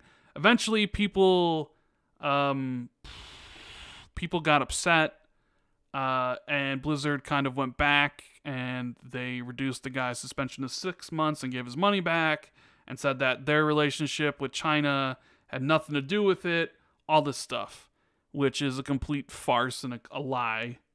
And you wanted to rant about it because you were brokenhearted over Blizzard doing this, Jez. I mean, people who know me probably know by now I'm a pretty emotional guy. I fly off the handle when people, attack my friends. If people attack my outlet, I get defensive and stuff like that. But when it comes to Blizzard has a unique place in my heart. Like for a lot of gamers of a certain age, especially those who play World of Warcraft and stuff like that. And the reason WoW Classic is so popular is not because it's a good game. I'm sorry, internet. It's because of nostalgia. It's because how it made everyone feel when it came out. There was nothing really like it. I mean, yeah, it borrowed from other MMOs, but no developer had executed it as well as Blizzard. And and even before World of Warcraft, there was Warcraft 3, StarCraft, which I also played, and even going all the way to Blackthorn in the 90s and stuff like that. Like the Blizzard Entertainment has like a long and storied history, and they've really spent a lot of time nurturing its community. They have like the biggest publisher convention on earth in the form of BlizzCon. It's bigger than Minecon and stuff like that. And it's because of their fan base they've built up and the respect that they've earned with their fans for supporting their games really well, making high quality titles, being transparent with the fans, and all that sort of stuff. And it felt like they threw all that away. They threw all of that away for the sake of appeasing a dictatorship regime that has been accused of harvesting organs of prisoners without their permission, has been accused of running concentration camps to re-educate people to worship the state rather than their religion and stuff like that. It's an oppressive, horrible regime that I would very eagerly call evil. And Rand, you're gonna get banned from China for this podcast now. I'm sorry, man. You're gonna Oh join me no, in no. if you ever wanted to go to China, bad luck, mate. But they censor things. They don't let their population know the truth and stuff like that. And you can argue whether that's a good system or not in theory. Especially given the amount of fake lies and bullshit that our democratic leaders spout on all sides. By the way, that was a non-partisan comment, or bipartisan comment, but it was just really depressing to see the way, not just how they bent over for the Chinese government, and that's not against the Chinese people because they're victims in this too, whether they believe it or not, they are. But ultimately, it's kind of like it just felt really insulting, especially after the whole Diablo Immortal thing, and it was just like they were just lying blatantly to the community. I mean, if they'd come out and said, "Yeah, we need that money because we want to be a global publisher. We've hired staff based on the cash flow we get from Asia, and if we throw all that away, we'll have to make layoffs and stuff like that." If they'd just been honest about it a little bit more and said like, "Yeah, we have to respect certain cultural differences in different places." If they'd been like, "Yeah, we'll clarify our rules," because the rules they banned Blitzchung for doesn't say anything about political commentary. It says, "Do not bring the Blizzard brand into disrepute," which is vague as hell. And it just feels like everything they wanted to do around this was just seedy and non-Blizzard. So I think while like a lot of people they feel the plight of Hong Kong, but what can you do realistically? Like if you're living in the UK or the USA, what can you really do to boycott China? Literally everything is manufactured by China. Half the components in my computer are manufactured by China. What do I do? Do I give up my livelihood to boycott China? Like you can't do it. They're a global superpower, and capitalism has made its bed with China. You can't escape that. So I think a lot of the outrage just came from this sense that Blizzard cared more about its money than its values, and also this sort of creeping fear that Activision has changed Blizzard's culture for the worst. Like Blizzard has this statue outside its base which says every voice matters, and the fact that they were like you know just basically throwing that away for the sake of a dictator, it was just awful to see, and it's still awful to see because they just banned someone else for doing the same thing.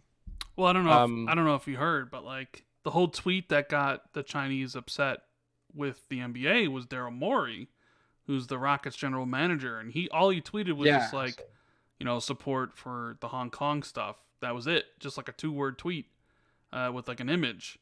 And I don't know if you saw today, but the NBA commissioner said that the Chinese government demanded the NBA fire that Daryl Morey, like mm, demanded he get fired. And the NBA is like, no, like we're not going to. And they said they've lost substantial business because China won't air their games anymore.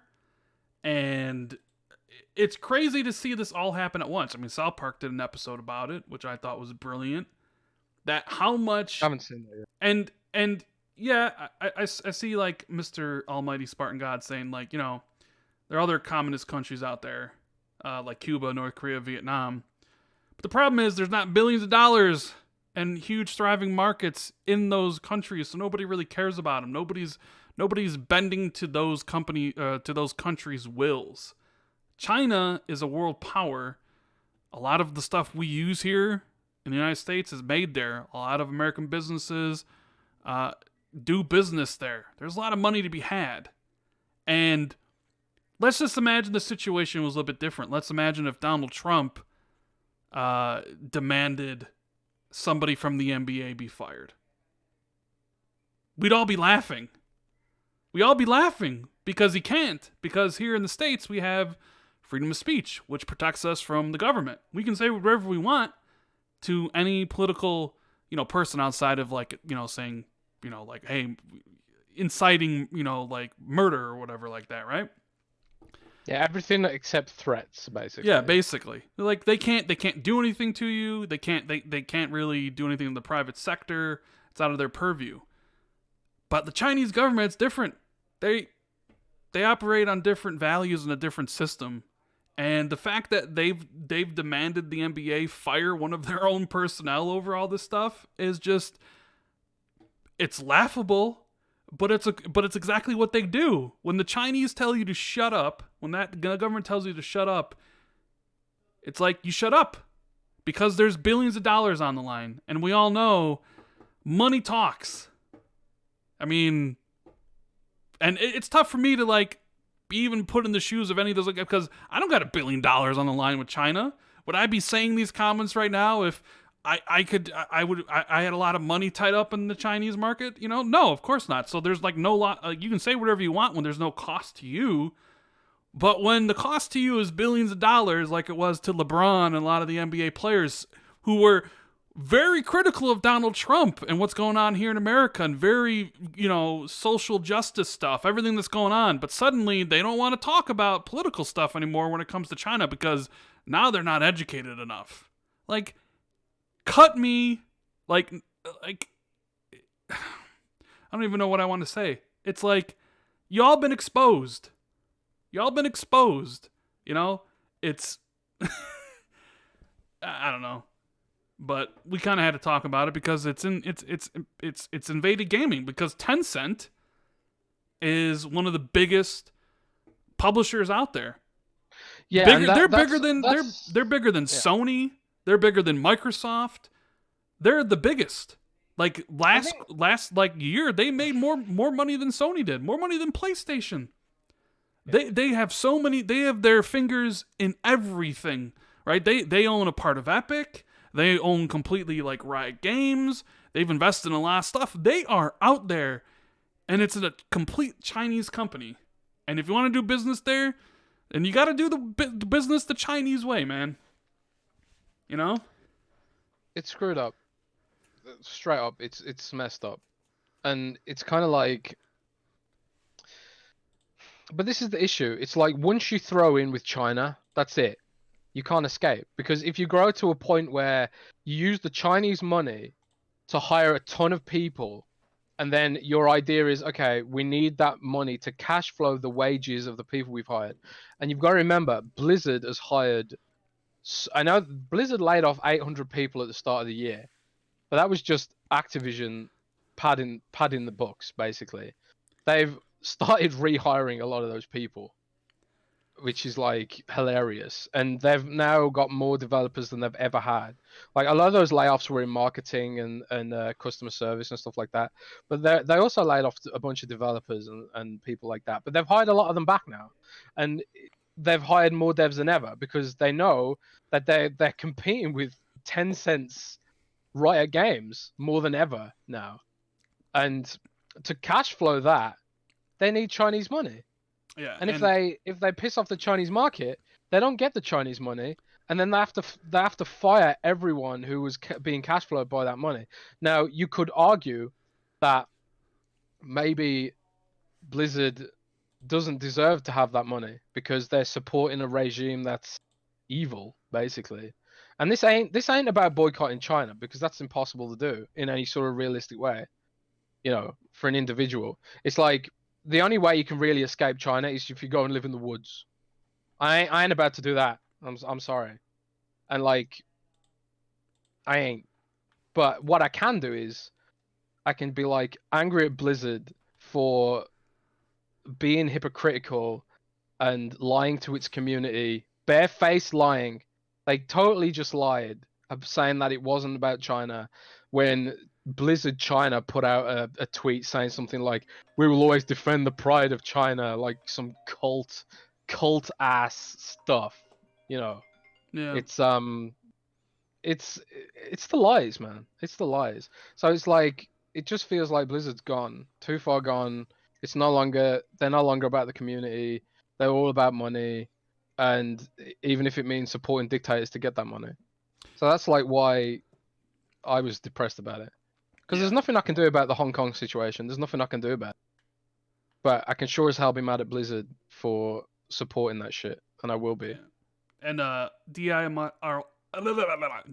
Almighty Spartan God says Tencent's not bigger than Microsoft. Obviously, I wasn't referring to company size. No, I was saying their gaming game revenue. division. Their gaming revenue is more than PlayStation. It's more than Xbox. Like when you rank them, it's Tencent, PlayStation, Xbox, 1, 2, and 3.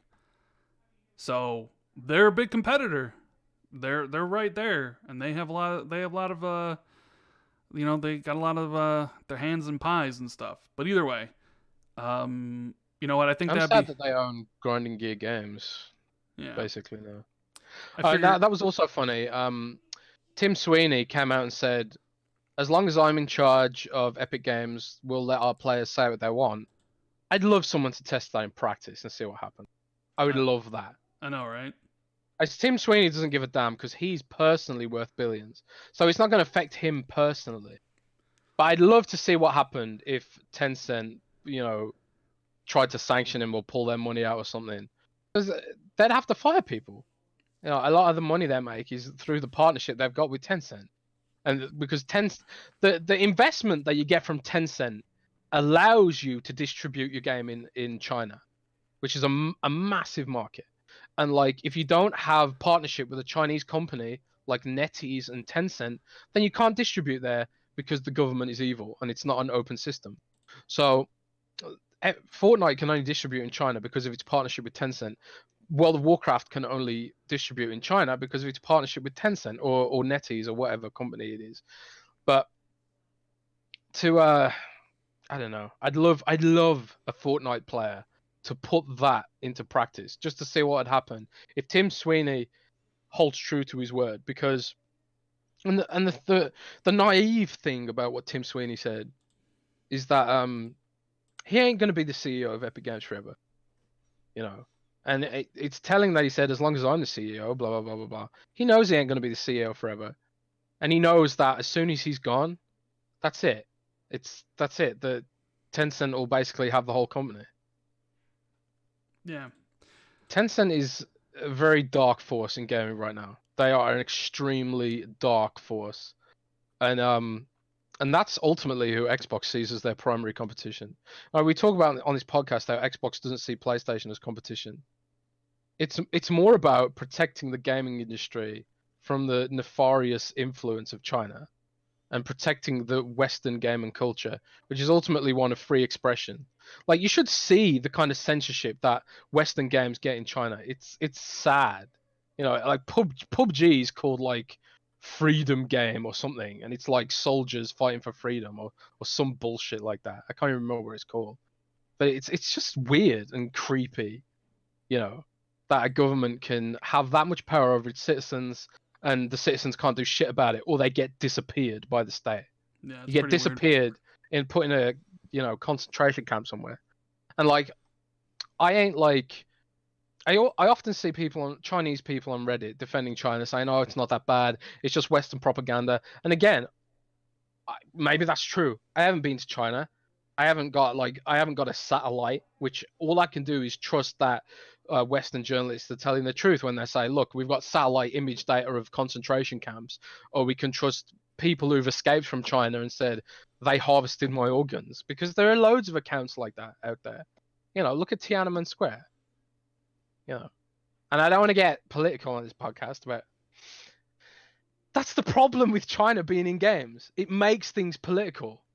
And like I saw people saying stuff like, "Oh, just keep politics out of games," defending Blizzard for not letting them speak about Hong Kong. But the very act of denying him free speech is political. So what can you do?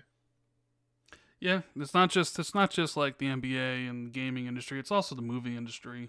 They do specific things to, appeal to the Chinese market and all that stuff. Everybody wants a piece of that pie. I don't mind. I don't mind. Like if a democratic country, for example, decides that they don't want specific types of censorship in games, like games are censored heavily in Germany because Germany has shall we say, a sensitive relationship with violence. Let's call it that.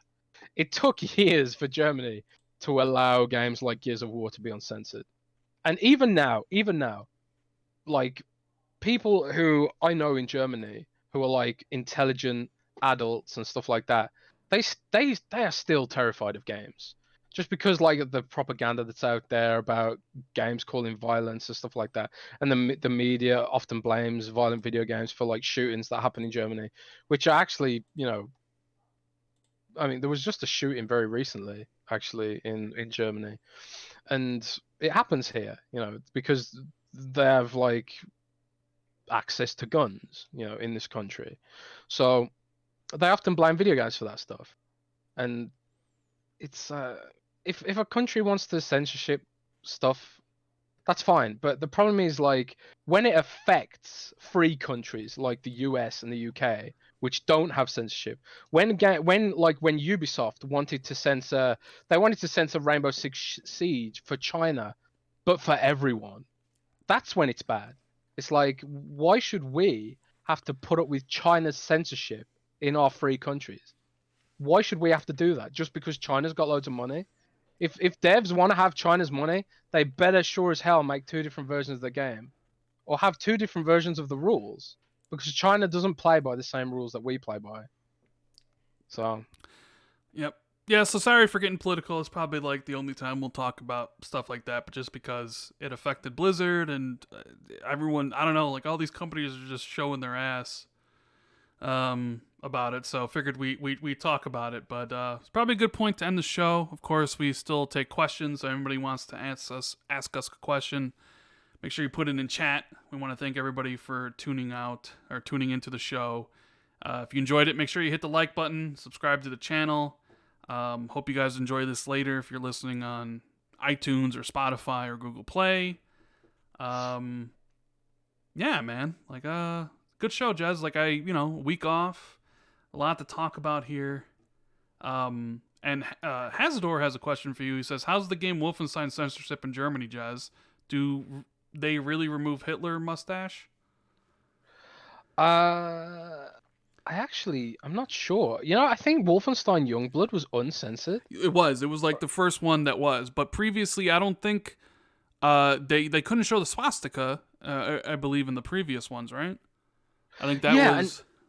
And that's like another issue, like the way that like in Call of Duty in Call of Duty World War II and in Battlefield 5, there's no swastikas, and it's like, do you want to pretend these people didn't exist or something? Like, how does that help the issue? And that's a European law, where like, but actually it's not even a European law. Like, you are allowed to have swastikas in art. You're just not allowed to have it like, you're not allowed to wear it down the street or support it, but you're allowed to like depict it in a historical context, which is exactly what Battlefield 5 would have done. So I don't know, but that's a completely different issue. I honestly don't know what the censorship status is on stuff like that. A lot of it is like developers are allowed to do it, but they just don't. Like like for example, Wolfenstein Youngblood has swastikas in, but it's still a very sensitive topic here in Germany, obviously. But it shouldn't be because it was a million years ago. But Yeah. it's going to be again now because there was a neo-Nazi shooting just last week. So, Well, Girthquake wants to I know. don't like censorship. Yeah, I don't I like don't it. like censorship either. As long as like I said with like the toxic, I know some people say censorship with the toxic filters. It's like, well, you can still have it be displayed to you. Like you don't have to set the settings, you know. But if like some 14, Forced censorship is like yeah, like if bad. some 14-year-old kid is playing Fortnite and someone, you know, he wins, and you know people start calling him names and stuff, like he shouldn't have to see that. He shouldn't have to be subjected to that. There should be some way to filter that out, which is what they're doing. So. Girthquake wants to know thoughts on the next gen consoles being really close in power. So that was something that came out yesterday from another insider at Reset Era. Basically said the two systems are virtually identical, but if he had to give the edge to one, he said the PS5 is slightly more powerful than Scarlet. Well, So this is the thing, right? There's no such thing as slightly more powerful. There's one that's more powerful and there's one that's less powerful.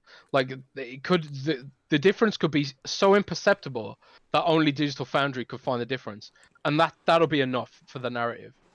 Like whoever's there's no such thing as one. There's no such thing as identical. One's gonna be like more powerful than the other, even if it's just by a few pixels, and people would pick up on that and be mad about it. yeah. So I think like I don't think Microsoft can afford to lose that narrative. They cannot afford to lose it. They have Xbox One Scarlet has to be more powerful than PlayStation 5. Otherwise, Well, they've it has to be more they're- powerful, and if they're not, then it has to be cheaper. yeah.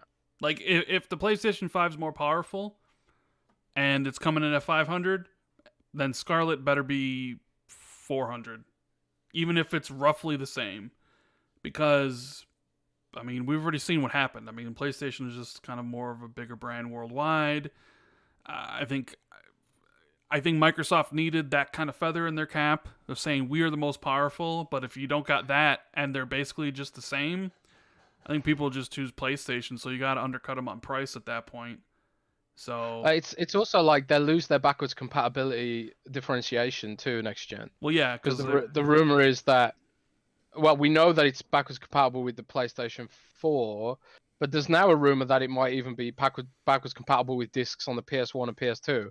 Don't know how true that's going to be. that would be big. I mean, if like the PS5 actually had back and compat with like all the generations of PlayStation. I still have all of my PlayStation 1 and PS2 games. If like they're in England, but if I was living back in England and I still had my PS1 and PS2 games, I'd buy a PS5 day one if I could go back and play like Shadow Hearts and Legend of Dragoon. I mean, there's and all no these reason, games that you just can't play anymore. There's no reason why it couldn't be PS1 and PS2 back and pat, right? Like, I mean, there's no reason really. No. PS3 maybe a little bit tougher, you know, like they'd have to emulate that. Maybe they put the cell processor in, although that would be a big boon for them if they could get, hey, if you still own your PS1, PS2, and PS3 discs, you can play them on the PS5. I mean, that would be pretty big for them. But Face wants to know, what's up, Rand and Jez? Are you guys looking forward to Jedi Fallen Order besides me? Previews for the Fallen Order are very positive. Yeah, I'm really looking forward to Jedi Fallen Order. I like Star Wars quite a bit, and it looks very much similar to Sekiro. Of course, not as hard as Sekiro, and Sekiro currently is like my number 1 or number 2 game of the year, basically. So, yeah, Respawn hasn't let me down. They've made nothing but great games over the years, even when they were Infinity Ward making Modern Warfare, and even before that when they were making Medal of Honor for EA. So, yeah, I'm 100% down and super looking forward to Jedi Fallen Order. It's one of my colleagues, Jennifer Locke, just got back from a preview with Jedi Fallen Order, and she was really excited for it. It's kind of like in my mind, I automatically write off anything with EA branding on it now, but I'm hoping that Respawn can pull through and make something that's really the fans deserve, man, because EA has sucked a big one for the past couple of years. So, Chris, you see, Dragon Age 4 teasers have started going up on the Dragon Age Twitter, by the way. I did. So Cryptopsy says that PS3 emulation is actually a thing on PC right now. Yeah, so maybe those rumors are true, and like the PlayStation 5 is literally the ultimate PlayStation machine. Plays current games and like every game from like I mean obviously there might be some thing where they couldn't get the rights to a game because the developer went under or the publisher went under and stuff, kind of like it is on Xbox. But I mean that would be they would basically take what would be perceived as a negative from this gen into an overwhelming positive. Like we have the entire PlayStation back catalog, and that's a lot of nostalgia for plenty of people, right, Jazz? We always talk The about thing that is, like, nostalgia. I don't think they could. The problem is they couldn't do it digitally because of licensing. Like, the source code for some of these games, like Legend of Dragoon, do they even exist anymore? Would they have to like use a pirated ROM to get those games on the system? Like, there's legal implications about getting some of these classic games. God, man, I would love to play Nightmare Creatures again. Like, do you remember Nightmare Creatures on PlayStation 1? Oh my God, what a game. Amazing game. But like, that's what I'm talking about. There's just so much nostalgia to be had on PlayStation, which is something Xbox just doesn't have access to. Like, Microsoft just doesn't have that wealth of nostalgia globally. I know, like, there's a lot of nostalgia in the US for things like Halo, which we're still getting, but like some of those older games on Xbox that people have nostalgia for, like Conquer, for example. I don't know. I didn't even know that existed until recently. So Yeah. JD Gamer, thanks for the super chat. He says, "Is it true that Xbox equals Arcturus and PlayStation 5 equals Navi Gonzalo?" Uh, I I don't know. Like, I thought they were both that's too using. I thought they were both using Navi. I didn't. I don't. Dude, I'm not the right person to ask on that one. I Is mean, it Dealer that knows that stuff? he usually is, but I'm Arcturus. I mean, isn't that like a server? Like, I don't know. I have no idea. I think they're both using Navi. We'll have to wait and see. But Arlo wants to know, will we see Halo Infinite XO19? So what do you think, Jazz?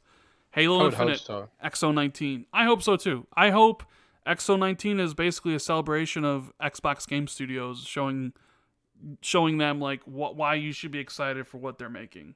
And Halo Infinite is one of those games. So I would hope that it's there. I would hope a lot of games are there and all the studios are there showing something. You know. Um, I just want to see Gears Tactics and Wasteland 3. I don't, I know you don't care about that stuff, but I really love my XCOM style games. And like after playing the Outer Worlds, it sort of made me realize like how much potential Microsoft has to become like a studio that caters to the RPG crowd because EA's basically abandoned it. Bethesda's basically abandoned it. Did you see today, by the way, Bethesda released a press statement about the Atom store not being cosmetic anymore? I did not That see was that. funny. So Bethesda, like, they put out a PR statement today saying, like, we know that we said the Atom store was going to be purely cosmetic, but we've decided that um, to cash flow the game, we need to.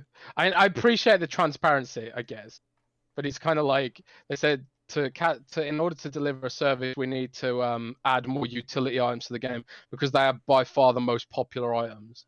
So basically, they're basically saying like, yeah, people like pay to win and we like money, so we're gonna put more of that into the game. Yeah. That was pretty comical. Oh, the next big update got delayed to Q1. And Uh, let's see here. We got Katopsy wants to know, other than Mike Ybarra, one of the few Xbox executives I had faith in, who would be the second most promising executive to do good for Xbox?